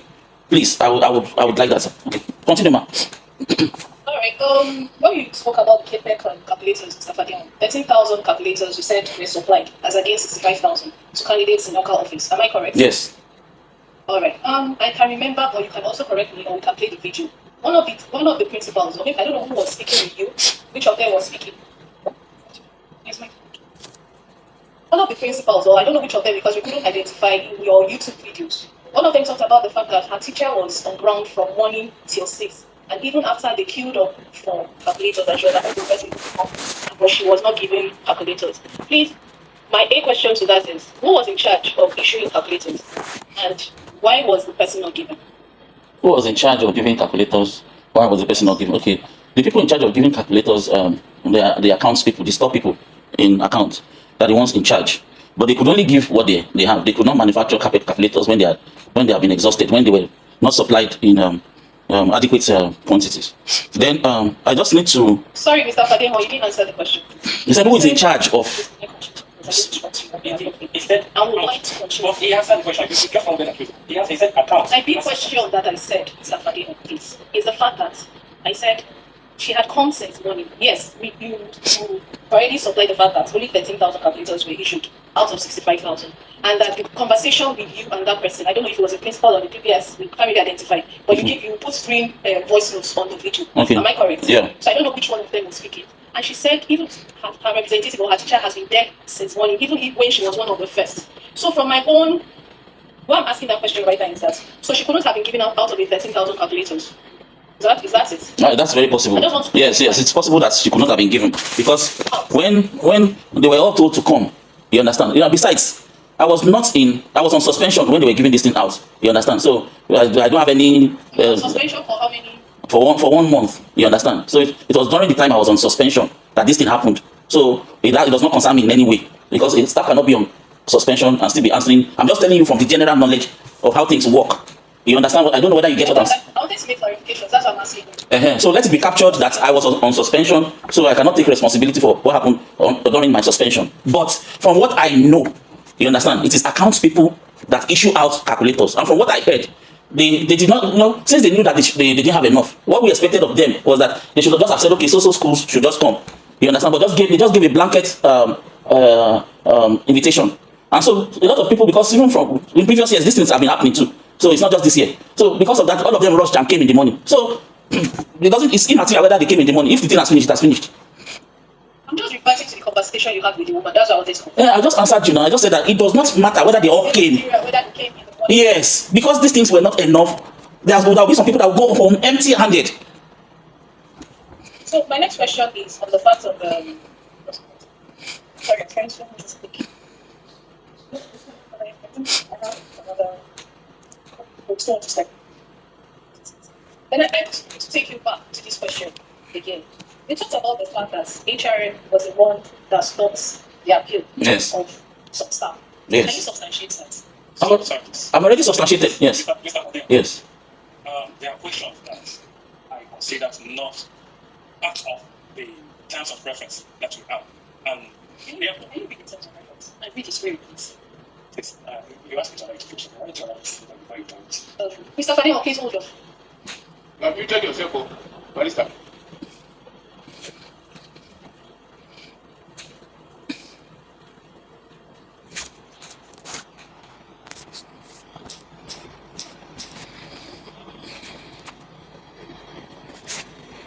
You are muted.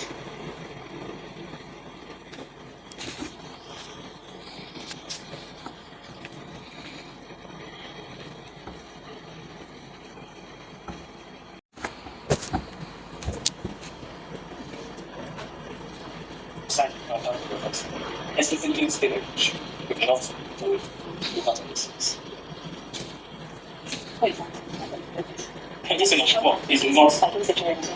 I did not say number 4 is not part of it. No, but the question that he has is based on his responsibility. Now, yeah. Yes. Did you see his responsibility? That would be on the because I don't think that will claim issue that calling over somebody. I don't like it. But I don't have a choice. I will do the main environment. Or let us, yeah. Let's be the opportunity to defend each other. That is the essence. That all these lines, we can destroy the whole thing, everything, and rewrite another one. Because one, you can come up with you can still say, let's sit down, like, okay, I'm going to switch myself from the right. But if you are there, she's there, the secretary is there, we are talking together, nice. And don't do this situation. Let's go for that place and what you are doing. Because one, if I will sign it, I want to see what I'm to sign. I'm sure that what I'm to sign is what it should be, not me signing. I will see clearly that when they brought up question, I will sit down there and they reject it. If you don't sign, I would have people sign it then let them because I have to go through and visualize something that in my hand. I told somebody something that you see me, I don't drink. It's not because of it. Because of I don't want it to be quoted as oh, it was because it was strong. That's why I signed something. Please, let's go ahead.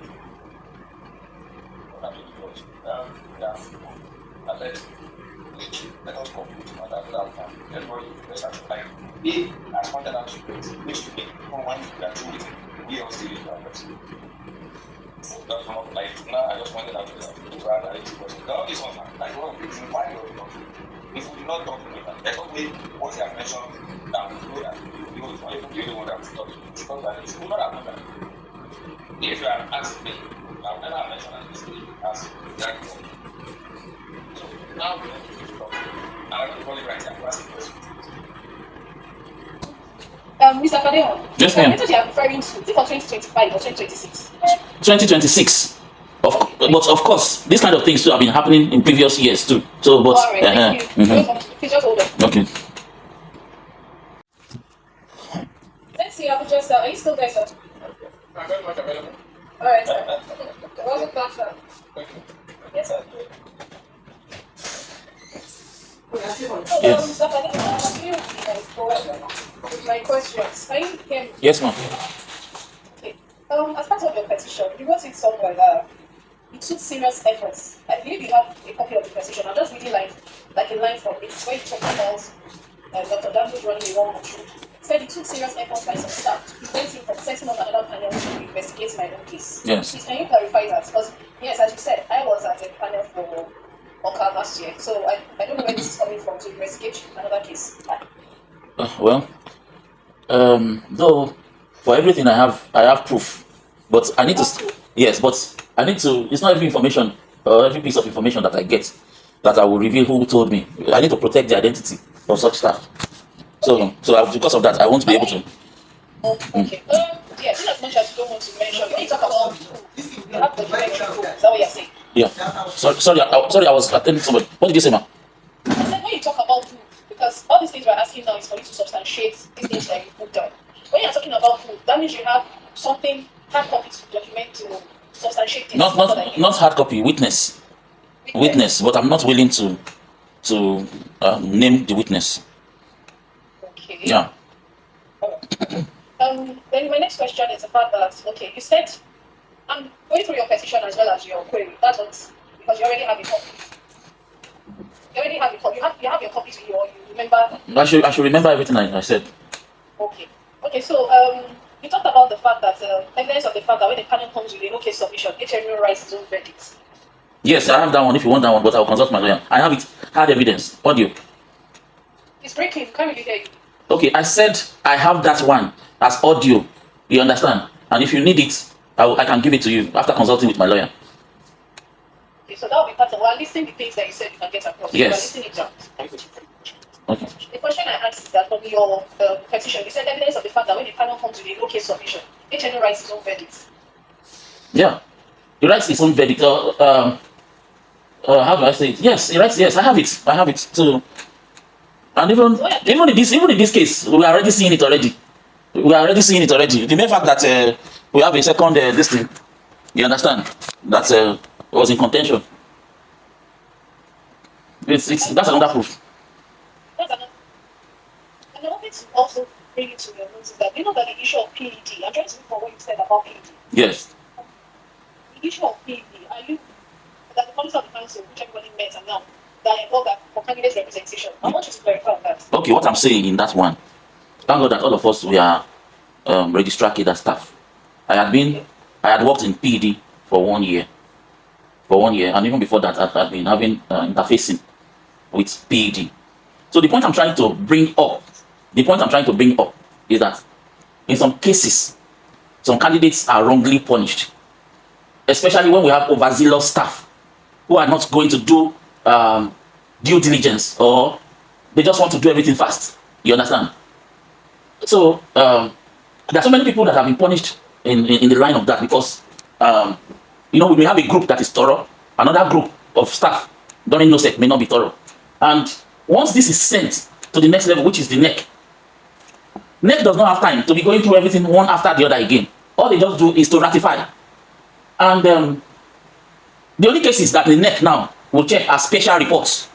If there are gray areas that they needed, or they would need the NEC to, during plenary, to adjudicate upon, that is on the one hand. There's another case. It's just that, I will not mention the staff to protect the identity of the staff because I don't want to unearth other matters because it will cause a lot of damage. I don't want to do damage to people, but I will just mention their portfolios so that you will know this one is hard evidence. And I have what's it called? I have witnesses. They are still in council up to today. So I will just I will use Mr. A, Mr. B, or such analogies. So that I don't just want to get unnecessary enemies. You understand? So that's one. Now, so the issue was, there was a time I went to do coordination. There's some, even if I'm not mentioning names, by the time I begin to go into details, they may be able to but there was one of the coordinations I've been to when I just joined council. Whether the first year or second year, I will not say, or the third year.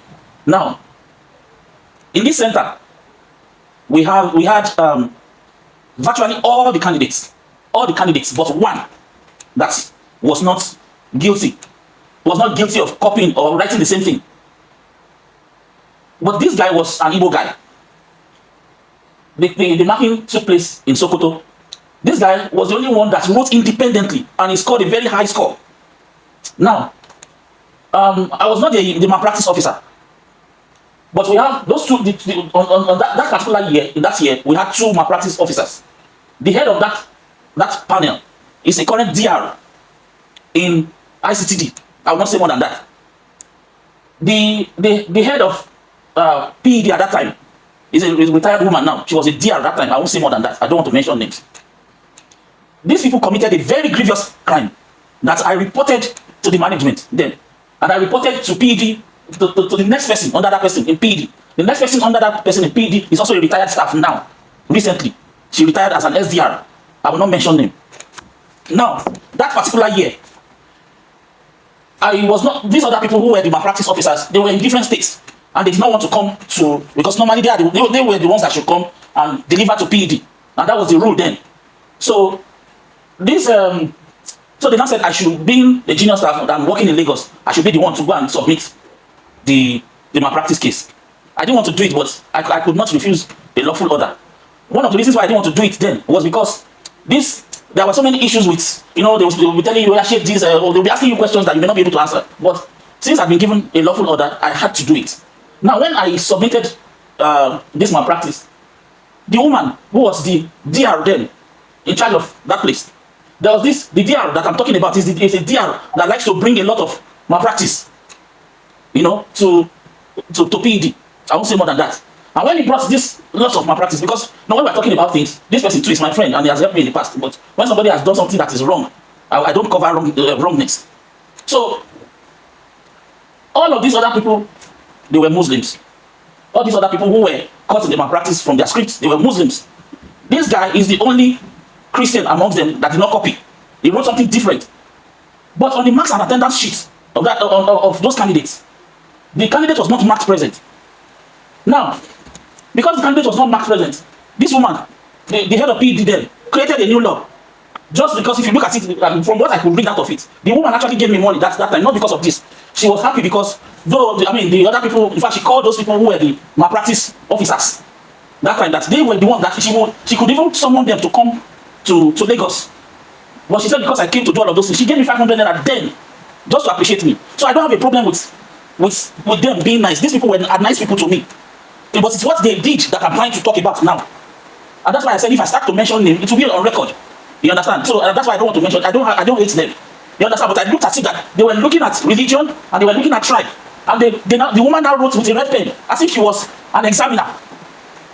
She wrote with a red pen that this candidate wrote from outside, just because the name was not marked present. And the head of PED at that time, DDR, the person who was the head of the marking value was an SAR at that time. You understand? So this woman wrote, they spoke within themselves. The only thing I could read was because this guy was a Christian, and because I don't know, I just could see religion and tribe. You understand? Because in the PED laws, they have outlawed that part that says once a candidate is not present, then it's malpractice, that it is written outside. But this woman created a new one, and she said she was going to make sure that during the next what's it called now, NOSEC or something, that she will ensure that law is created. But you cannot create a futuristic law that has not been created. But this woman committed an offense and wrote that it's a criminal offense to implicate that candidate. And all I could see was just bias based on religion and tribe. So when the thing happened, I was not happy about it. I was not convinced. I was like, this woman has been so nice to me. She even gave me money. She appreciated me. But should I, because of this money, see something that is wrong and keep quiet? When I got home, I told my wife, my late wife, I could not sleep because of this candidate. I said, a wrong has been done to a candidate. And so, after like 3 days, I could not bear it again. I wrote to the woman that, nah, I'm sorry. I'm just a bloody EO. But I don't feel that what happened at the office the other time was right. The woman said, oh, mommy, not worry. This is, we know these things. So, I kept quiet. I was like, well, thank God my conscience, I've been able to, acquit my conscience. So, to cut the long story short, some days after, I was still not at peace. I could not sleep. I wrote to the management. I wrote to the assistant head of PED at that time. Other people too that were there, they saw what the woman did. When I got there to submit, thank God I did not submit straight to the management. I first submitted the copy that was supposed to go to the assistant of PED as at that time. And this woman, she was like, Mr. Fadino, don't worry. We have taken care of it. We all saw what happened. Don't go ahead and submit anything to the management. If you submit anything to the management, what will happen is that you will create a lot of enemies for yourself, and they will come after you. So when I'm talking, I don't just talk. I talk from, I don't want to mention them to protect the identity of these people, but some of us, we know the people I'm talking about. I understand you don't want to better the identities of these persons. But I know that I think when this PED, I remember when this PED issue came from one of your videos, and it's part of what you stated against HNP, Dr. Dangut. So I want to ask this question. Yes. Yes, we want to disclose whoever the people are, and I'm not asking you to Yes. Dr. Dangut part of it. No, what I'm saying, I don't know whether you got what I'm trying to say. Dr. Dangut was not part of that. I'm just trying to buttress the point of that, the point that some people can be wrongly punished if the people looking at cases don't take their time to okay, like this is the issue of the diesel that we're talking about here. There was nobody that stole.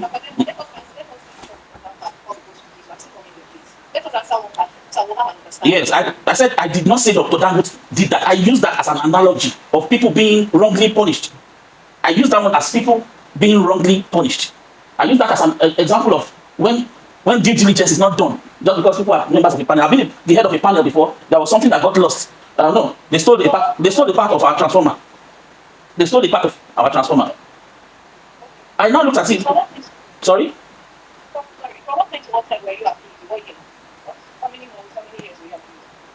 I was in PED for 1 year, but the issue I just stated about PED was not when I was in PED. Do you understand? I just went to submit my practice report and exhibits and the rest, my practice scripts. I just went to submit. So, what you are saying is that you did not accuse Dr. Dangut of this case. I did not accuse. You only use it as a scenario to buttress. Yes, to buttress what happens between. But I use it to buttress what happens between panel management and A&F. Because I was addressing the A&F there, that they should not just listen to one part alone. They should not just be listening to the management. Management can write whatever they want. Management can doctor whatever a panel gives to them. You understand? And over this matter, I don't want to talk too much. But I can. Okay. I also have I have an audio. That's why I said I need my lawyer. You understand? I have an audio of the people, the first person that set up a panel here, that set up the panel on this issue. And do you know what he said? He said nobody was caught to have stolen anything. Nobody.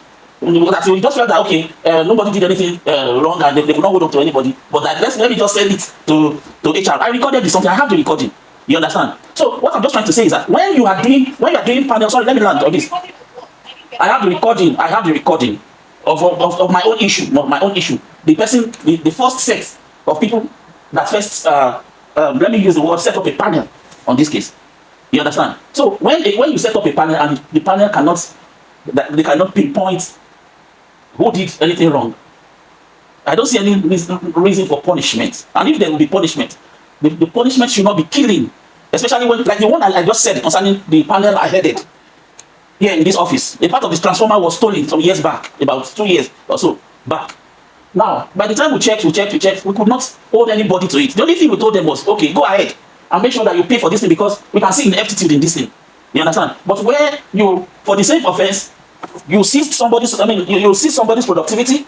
For the same offense, you suspended, you denied promotion. The guy will also lose a lot of allowances. What is the meaning of that? Even in the code of conduct, in the code of conduct, they listed. Hello, can we hear me? Hello. It's not. Okay. Okay. Okay, so coming down, okay, let me ask this question quite from now. What are you came into Canada for 2012? Yes. Is there any standing policy or that you know that talks about the fact that staff has to be their mandatory coordination? Standing policy, there was a standing culture. You understand? There was a standing culture. Something may not be a policy document thing. I don't know if there's any policy. I don't know. There may be. You understand? But I'm just trying to say that even if there's no policy, there's what they call tradition or culture. So it's for me. If there's no policy, at least it was the culture that I meant.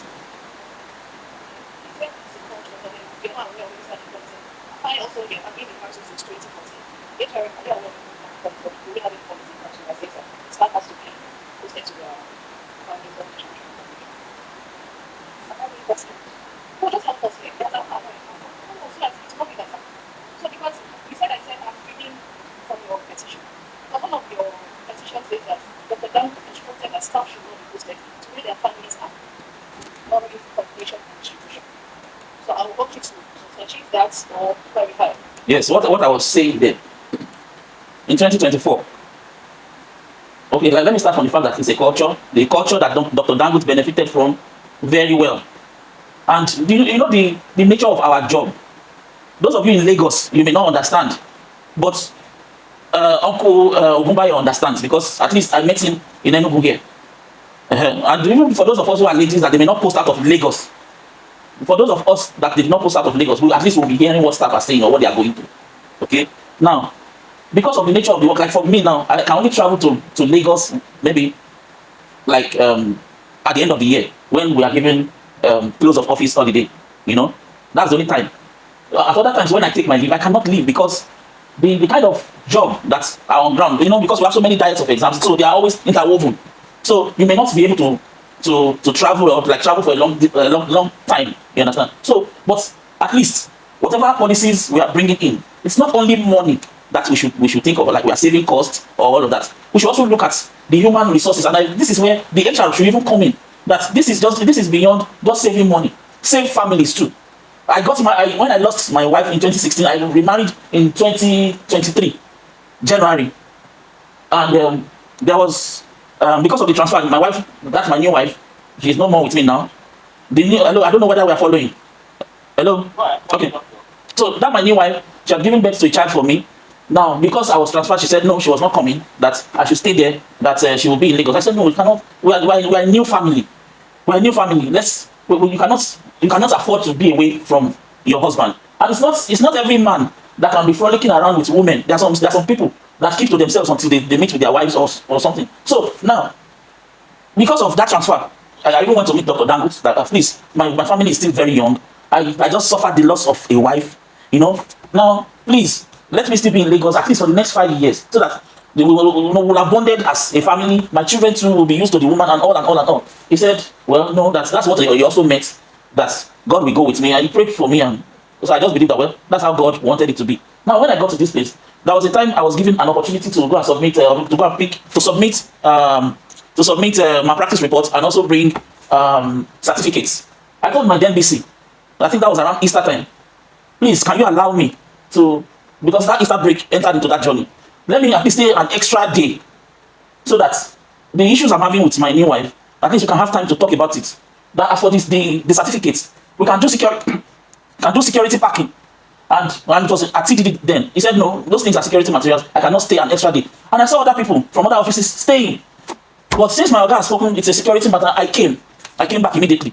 Now, the only other opportunity I would have had also to be able to sort out things would have been during the marking. Already, I took some, what do we call it, those early orals. I took them to Lagos, I think with my practice report too. That's 2024 May, June. When I took it to Lagos, I packed my bags and everything. That okay, because I'd already spoken with somebody in FCD that please they should what's it called now? Put me in Agege so that I can be with my family, Agege or Ota or something. I was already in Lagos thinking. Then that was when I just heard that no, everybody should go back to their offices and all of that. I had to come back again. You know, I could not really solve any problem and all of that until that marriage broke. The marriage was not up to a year. You understand? So the point is, whatever policies we are coming up with, we should also look at the staff too. The people that work on oil rigs, they allow them 2 weeks on, 2 weeks off. You understand? The nature of our work, even if it is once in a while, whatever people are enjoying, don't take it away from them just because you want to do something new. Or for me, it does not make sense. We should also think about the welfare of staff too. And I think that HR should be an advocate of this. That we should always look into things before we do it, and there are implications on people. All right, Mr. Fadeo, thank you. Number one, as in that we'll be able to establish, it's not for what I want to say right now. It's not a matter of okay, we're on this end, you're on that end. It's the fact that as it stands today, I don't know of any policy. As you said, it's a culture that has been coming up. I don't know of any policy, except the policy look to come out tomorrow to say this. That being said, then number two, if somebody gives an instruction as a head of office, or maybe as your head of department to say, I'm just giving an instance, to you to say, okay, you want to go to Port Harcourt this year for distribution. You can't go. Go, stay at home for these reasons. So don't you think, I'm just asking you a question, don't you think when he gave that directive or maybe any instruction, as you said, because I don't know if an instruction was given, I don't know who he gave the instruction to or whether that instruction was given. Don't you think that for giving that instruction, as you call it, there must be a reason behind it? Is it having to say that because you put in here that he has chosen to prioritize saving money over staff welfare? Yes, that's what I just So said how now. do you equate the fact that last year, has it been happening before? Because I know that Dr. Dangut came in 2023. In 2023, was that what happened? his first exam was 2024. It happened in Okay, 2024. his first exam was 2024. Yes, and it has been happening up till now. And the instruction came in 2024 that everybody should stay. Yes. Did you bother to find out the reasons behind it before coming to this conclusion? No, that's the reason. I gave you the reason already. You understand? And let me also add this to it. The officer there also told me. Sorry. You still explain. Because you said something now. If I heard it right, that you went to meet him. And based on these things, and he was like, this is, what was your response? I did not go to meet him for coordination. Sorry, I don't know. There's an echo. There's a slap back of. Sorry, you went to meet him for what? When my transfer came in 2023, I don't have any issue. Yes. I don't have any issue with the explanation he gave me for the transfer. I don't know whether you get what I'm trying to say. But like I told you, when I go to the office, the head of office here would rather choose the security of the certificates. We prioritize that one to what's it called? To family life. When those certificates can be in that same TDD and have it packed security wise. You understand? So it was still within a safe premises, within safe premises. You understand? So then when it came to coordination too, the officer there that time told me, sorry, this thing, in fact, Dr. Dangut did it by himself. This fact is known to everybody. You understand? That he did it by himself. So when I say that running a one-man show, when I say running a one-man show. You couldn't hear you talk. So when last did you hear me? Please just hold on, just a minute.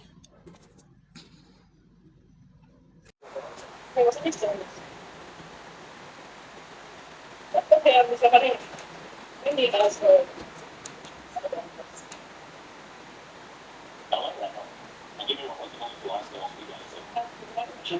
number 3, or I think number 3 or number 4 on our petition. Number 5 of your petition is that politicization and creation in the new meeting location in Abuja, which helps the leakage of papers as boxes of questions of different subjects intermingled and staff and then quickly opened them long before they were written. You can substantiate that. I can only tell you a little about it. I cannot reveal the identity of the person that said it because it's not everything that needs proving. The people know. You understand? They know. Dr. Dangut knows. You understand? Dr. Dangut knows. When the thing happened, the person that told me was the head of exams in that office. And when it happened, they discovered it. They were able to discover one early. And when they discovered it, they told the HNO. When they told the HNO, he just asked them that hope it has not gone out. That let it just die down there. Let it just die there. So I will be a betrayer if I tell you the person that said that. I won't do that. But it happened. And this now, it was just in one office. And that office, their own, did not go out yet because they discovered it. Other places where they had sent this thing to caused one of the reasons why we had so much malpractice in that 2025 exam. That virtually all our questions were seen days before exams would be written. It has never happened before. So the printing presses that we have in Lagos, they were doing well. There's nothing bad. There's nothing bad if you want to create other hubs elsewhere. But when you're creating something just because you came from a particular area and you want it to be said too that this thing is done there without looking at the implications, the larger implications of what you are doing, the staffing, the experience that is needed to hold that place on. These kind of things happen. So, but I want to hope that they've learned from their mistakes. All right, Mr. Fadil, my next question. The videos that were posted and the documents you posted alongside in between the videos. Are you going to say that those documents were posted to authorized persons? Okay. The documents that like you are saying, you need proofs. If I had not put those documents there, they will say it's just baseless allegations. But even if, God forbid, even if I'm dead today, those documents speak for themselves. And like I told you, the only place I posted those things to was on YouTube, and so those other three people or sets of people that I sent to. And when I was posting on YouTube, I put it under unlisted. You can never search. You can do what's it called now? An experiment of it now. Search for those names. Normally, thank God that we use social media. We use YouTube too. If there's a particular topic you are looking for, a particular video you are looking for. Sorry, Yes. the network didn't get you. When you said that, they would have said their business accusations. From that point. Okay. But can you hear me now? Yes. So the people that I posted it to, I only sent links on the SSA platform, which no other person can search for and see those videos. So if people from the SSA platform don't post those videos out, those links out, nobody would have seen it. And it is because of that if you look at it, even if you look at the number of views that it has, the videos have generated, it's just about the staff strength of WAEC. Even when we may have people posting them to other people, it is just majorly a WAEC case. You understand? Because we are under YouTube, we have 3 categories. You can use YouTube as a cloud where you keep the stuff. And I know that some of you, for example, too, you use Facebook to keep your pictures, which will not be openable to other people. So I only use because the length of the videos were so long. If anything passes 15 MB on WhatsApp, it will tell you it cannot take it. So, and that was why I hosted it there, so that the people, the intended audience alone can see it. So we have unlisted, we have private, and we have public. I have not publicized those documents. I have not. So as far as I'm concerned, it is SSA, not even WAEC, it is SSA that I posted it to, because SSA 2 is my association, and I'm talking about my grievance here with people that are also equally aggrieved. We have people in the SSA 2 that are aggrieved. So if I have something and I believe that they are senior staff, they should be able to handle secrets and all of that. So like I said, the video was just meant for the ears that you hear alone. Sorry. Yes. Sorry, Mr. Fatima. I need clarification on what you just said now. Are you telling us that you did not upload to any public social media for public consumption? No. That means you did not upload your data, your videos to public pages. No. But it was found on YouTube. Like I told you, So you uploaded it to YouTube. I hosted it on YouTube. And one of the reasons why I did that was that Sorry, is YouTube, is it private versus particular or specific set of people, or to the general public? like I said, we have 3 categories. We have unlisted, we have private, if you want to post it to private people, and we also have publish. I use the unlisted one. That one gives you just the hosting of it. So anybody who wants to see it, you just send the link to. And the link that I sent, I only sent to the SSA. Now, people like the Minister of Education and the rest, you cannot tell them link. Some of them don't know how to handle those things. That was why I put it on a flash for them, so that they can see and be able to understand the spirit of what I'm saying in terms of maybe appeal or even what's it called. Because when you just write something as a letter, it may not do justice to what we are talking about. So that's just it. So we can do a quick search now. Let's do a quick search on those names of those documents and see whether we'll be able to see it. You can never see them. The names of the documents, I don't understand. If you are looking for anything on YouTube, let's say there's a song that you are looking for. Let's say a song by Burna Boy. If you know the name of the song, just type the name. The video will come up.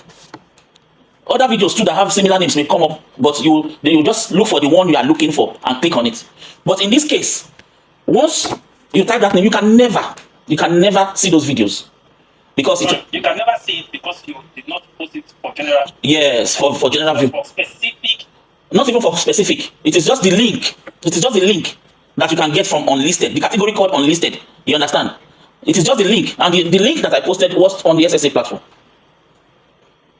And one of the reasons, again, apart from the size of the video, was the issue of deletion. And it happened. Immediately I posted it, Dr. Busari deleted the video immediately. It was later, one of us are on SSA platform, we know what happened. So if it has just been something that is just a copy and I just put it there, once it was deleted, it was gone. The intention of it will not be fulfilled eventually. Okay, Mr. Fadeo, yes, I understand about the video. I'm still talking about the documents that were attached. Most of the documents that you captured were not directly to you. Some of those documents were to ZCs, BCs, OICs. Okay. Then maybe you want to talk about your query letter that you attached. A letter coming in for which this is I call a letter addressed to ZCs, BCs, OIC. letter addressed to then like you shall know the documents you put up. So are you trying to say that even the SSA members are authorized authorities to see those documents? Okay. These documents, first you said you talked about BCs, and for most of those documents you have there, happened. Most of them happened were submitted to me because I was the head of office at that time. I was the acting branch controller in most of those ones that you saw there. I was the acting. So as when you talk about head of office of BC, I was the head of office at a time. So most of them fall into that category. Then two, when they send anything to the BC or to the ZC, the people that will also implement too will still be the head of exams and other staff. So I got them because they were meant for my consumption. They were documents that were posted to everybody. Like, okay, for example, when in case there's no calculator, yes, it was written to the ZCs, BCs, and all of that. But it was also disseminated to every other member of staff. So it's a WAEC document meant for WAEC people. So and everybody has all those documents on our groups and all of that. So that they were addressed to the ZCs or BCs does not mean that the people that will implement them they will not be sent to them. Okay, then when it was posted, you added it to the YouTube, and you said the link is unlisted. Yes. And that if any other person had seen it, that means somebody else shared it. Shared it, yes. For instance, I'm on SSA group. Yes. And I'm not a ZC. I'm not a branch controller. I'm not an OIC. So that's some of the memos are not meant for me to see. So are you now saying that I'm part of the people, authorized persons to see those documents? That's number one question, please. I want to now give you another analogy. Are you aware that there was a time that somebody, as you want to cover the person's name, that somebody was given a query because he put out a document that was not related to him? Are you aware? No, I'm not aware. You're the one saying it now. You're not aware. Okay, so I'm just trying to tell you now that, okay, so you're not saying that all of us on that SSA platform, that means if you were given like a panel report or something, do you think that officially that panel report too should be on that platform because we are all WAEC staff, because it was addressed to particular people? I just want to understand. Okay. Because we are talking about, let me explain where my line of question is. When we're talking about official information to authorized persons, we all have votes of secrecy forms that we sign every year, not to disclose what we already know. Or I don't have it now to read out verbally, but you signed that vote of secrecy form. So you pasting those documents. Are you saying that those people were authorized to see those documents, even if it was just like you posted KPI calculators? I'm trying to look for a list of the documents right now. Okay, so I don't know if I may answer. Yes, please. Okay. You are a barrister. Yes, please. And Dr. Adedeji is a doctor. Yet they participate in exam duties. If I'm not mistaken, ma'am, you may have headed an exam, a marking venue before. I don't know if I'm right, ma'am. Sorry for questioning you, but have you headed the marking venue before? No, but I've worked in the marking No, but you have worked in the marking venue. So yes. That's why. Those information, there are some things that they should ask you as a member of staff of WAEC. Like, you not tell them, sorry, I'm illegal. I cannot answer that. You understand? I'm a doctor. I don't know about exams. You understand? So this information, the information we are talking about, they are generally information meant for WAEC staff. And when we are talking even about oath of secrecy, I don't think that the oath of secrecy precludes information that is meant to be general within WAEC. Because now you cannot compare the information that Dr. Adedeji, WAEC is majorly an examining body or deals with exams. Now, if Dr. Adedeji knows something about my health, he may not be required to disclose it to another person. If there's a case you know about as a legal officer, such information may not get out. But when we talk about exam, most of those information are meant for the WAEC public. So it will just be as if one is just trying to be clever. I'm sorry to use that analogy, to be hiding behind one finger, to now say no, because it is not specifically meant for a legal officer, then that person cannot see it. So, okay. So that's just it. Sorry, Mr. Fadil, please, can I ask? Yes, sir. About, you taking your time to explain a whole lot.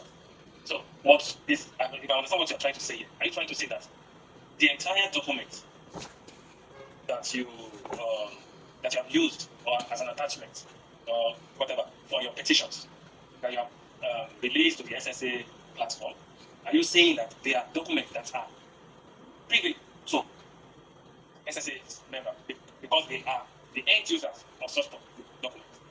Yeah, well, absolutely. The documents that we're talking about majorly are exam documents, and there's nothing secret about them. For example, they say, okay, if the school does not have CAPEC calculator, you understand? they can go ahead and buy their own calculators and use.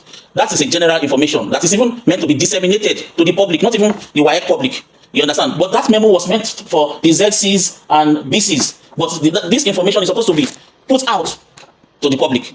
So for us to say, because this thing was not addressed to the head of exam or to an EO, he cannot have an understanding of what the document is talking about.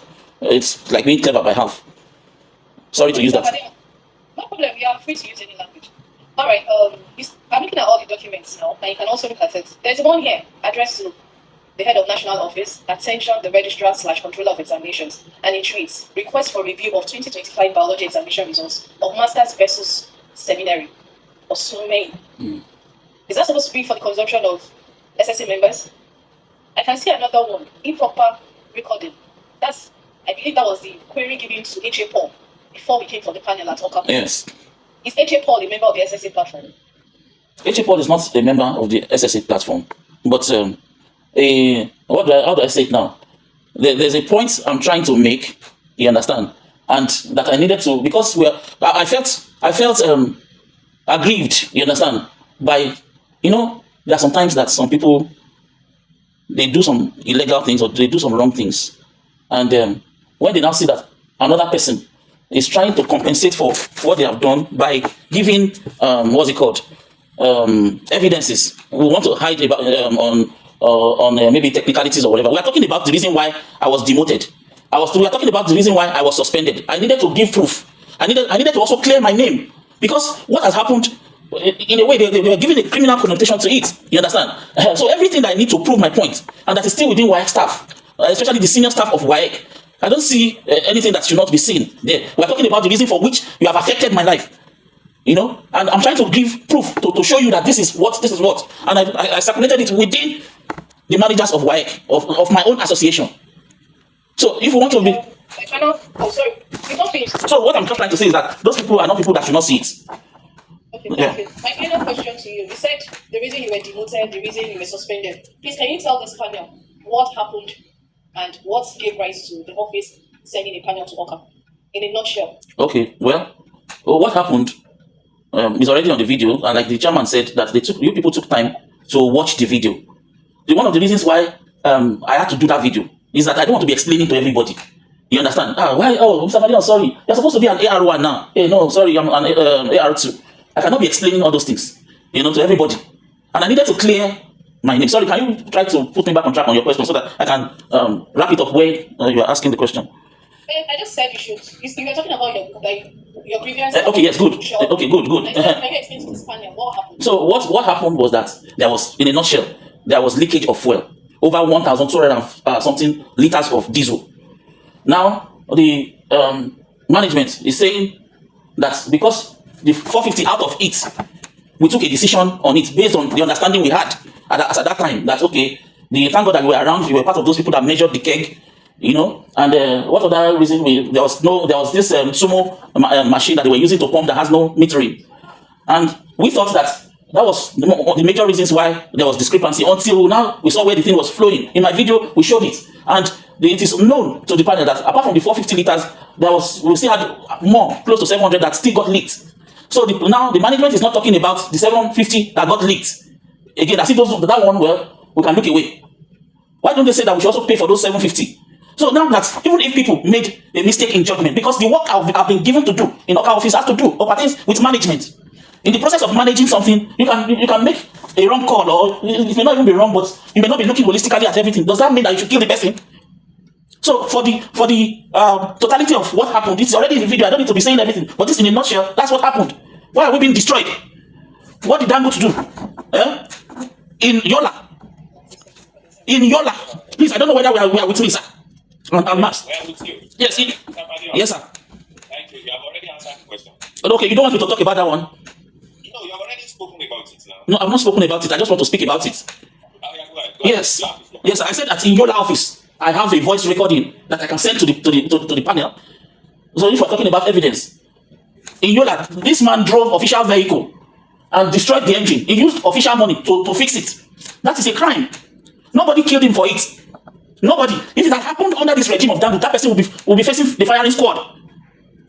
In Uyo office, Dangut calls that they should break what's it called, the strong room. If it had happened under this Dangut regime, hell will be let loose. But the management then, they understood with him that there could have been a particular problem that could have caused it, and they excused him away of those things. If he had been getting demotions the way he's demoting people now, from DR to SAR, just senseless demotions.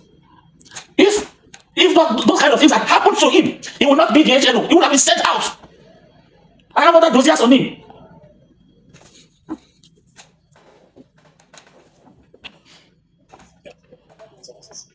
Sorry, I know. Yeah, so well, basically, I just don't want to say much, but I just feel that when we talk about leadership, one of the reasons why I did the videos I did was just to tell him that if you are a clean person, we will feel that you are trying to make the system clean.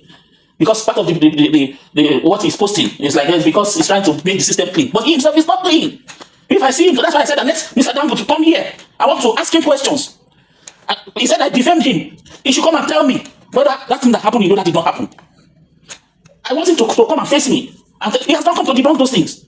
But what he wants to do is that, okay, who is this small boy to expose me? Let me deal with him so that no other person will try it again. Dr. Dangut does not know me. That's what I will say. Okay, thank you very much. Now, sorry, Alaji. Please, Yes, sir. we have a question for him because we want to round up. We want him to ask us if he has questions. But I don't know whether you have questions for him. No, as for now, I think the barrister has taken care of all the questions I have, sir. All right. So, Mr. Fadeon, Okay, sir. I don't know whether you have questions for any of us here. Like I said to you at the beginning, we are not judged, and we're not going to judge anybody. I personally will not judge, and I'm chairing this meeting. His face that share it that will be the chairperson. If you have questions for us, we want you to ask us before we conclude. Okay, sir. Thank you very much. I just want to. I'm sorry if I misjudge the character of any of you. Please pardon me. But it is the way things are playing out, and it's so vivid. But some people who has had a preconceived notion about my person, now you have heard from me, and you know my plight. You know where I'm speaking from. It is. I'll give you a minute. I'll give you a minute. I'll give you a minute, okay?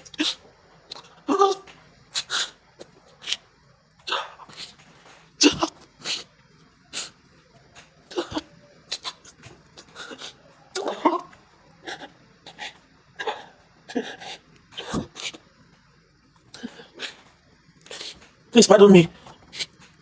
But what I just want to say is that it is better to err on the part of caution than to do the bidding of Mr. Dangut. It is better to recuse yourself from whatever you don't believe in than to do the will of Mr. Dangut.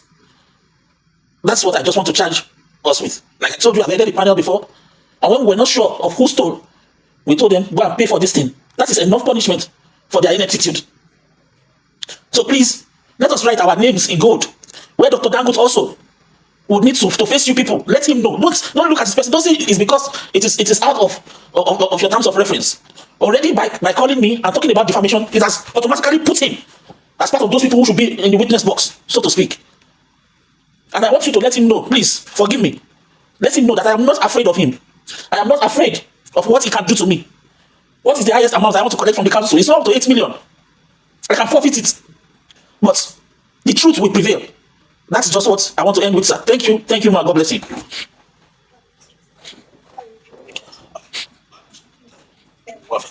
Mr. Fadeo, if you have any clarification after we review everything we've spoken about, will you be willing to still speak with us? At your service, ma'am and sirs.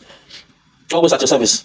Well, I want to appreciate you particularly because, like I said, I want to re-emphasize the 10 minutes that I'm considering your help. I don't have any preempt. I don't have anything against you. Like I said, I'm surprised.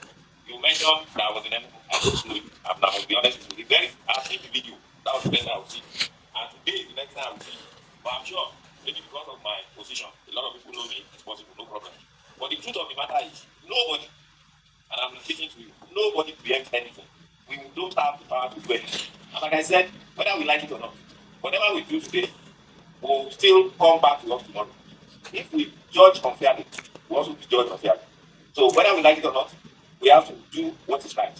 I don't have anybody that will say, oh, I've been the chairman of panel, I've put facts on the ground. The idea behind the fact was that the person should go home. And I did not let the person go. And what did I do? This I'm saying is on record. What did I do? The staff is now retired. What really happened was that that person was given question. And mistakenly, the person that is the courier mistakenly carried a bag of a question paper away. What I cannot tell is whether that person was under any influence or whatever. But a bag was taken away.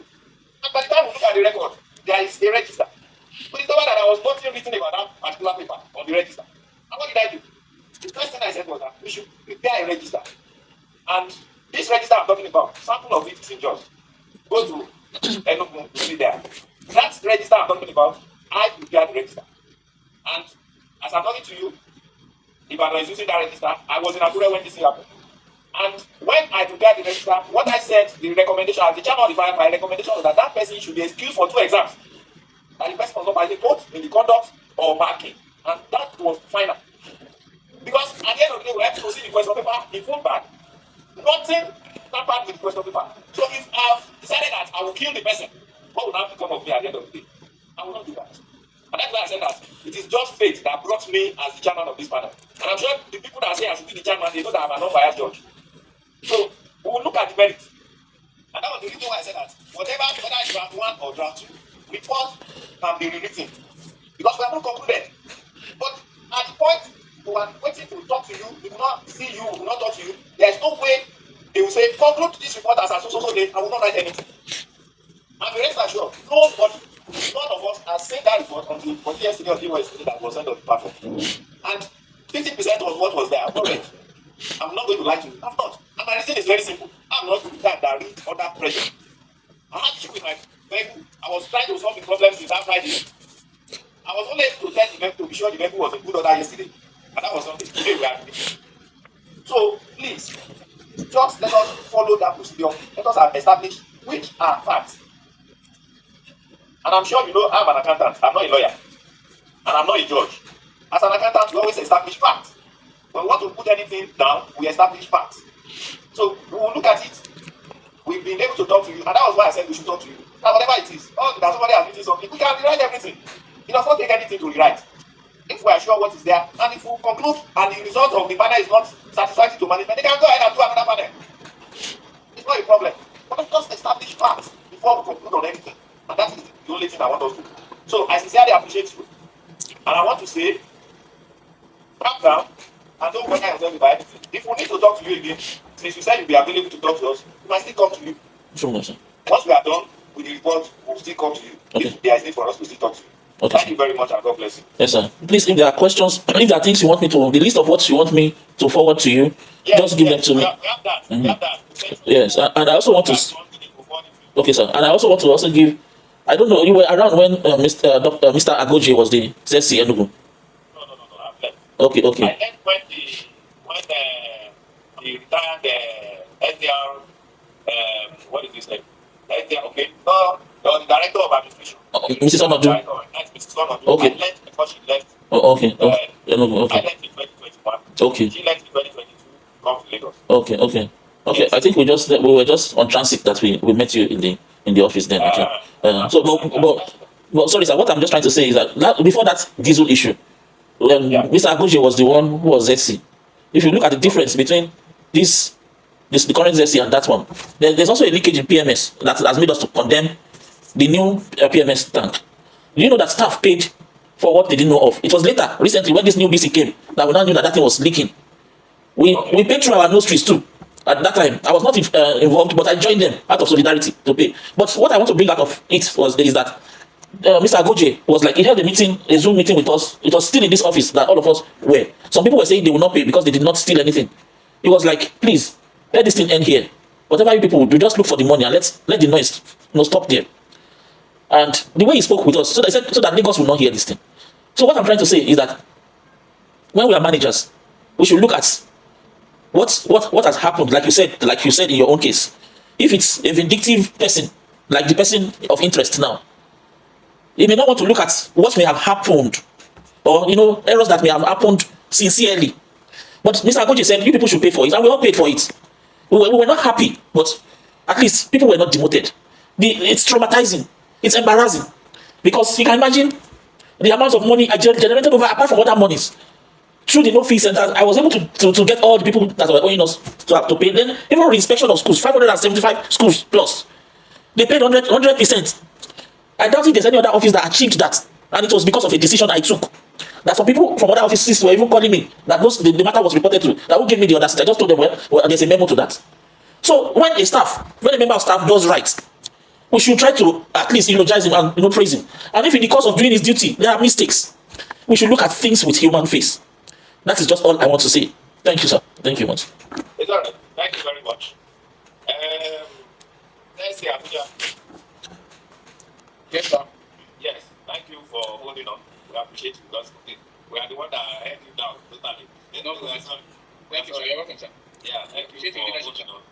Thank you for holding on. And my colleagues there, thank you for being there for us. Like I said, in my language, they will say somebody that listen to a part, just one side of the story, and take it that person is a bad job.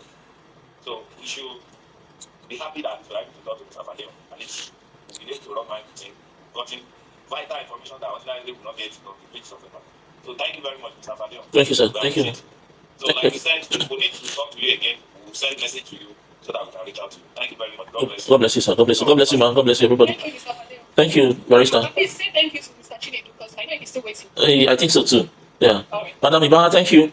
Barrister Kemi, thank you. Elijah, thank you. My Oga Zachary, I'm sorry we've not met personally before, but I've seen you maybe at the third PCC or maybe on one or two occasions. Thank you very much. God bless you all. Thank you so much. Yes, sir. I appreciate it. Yes, sir.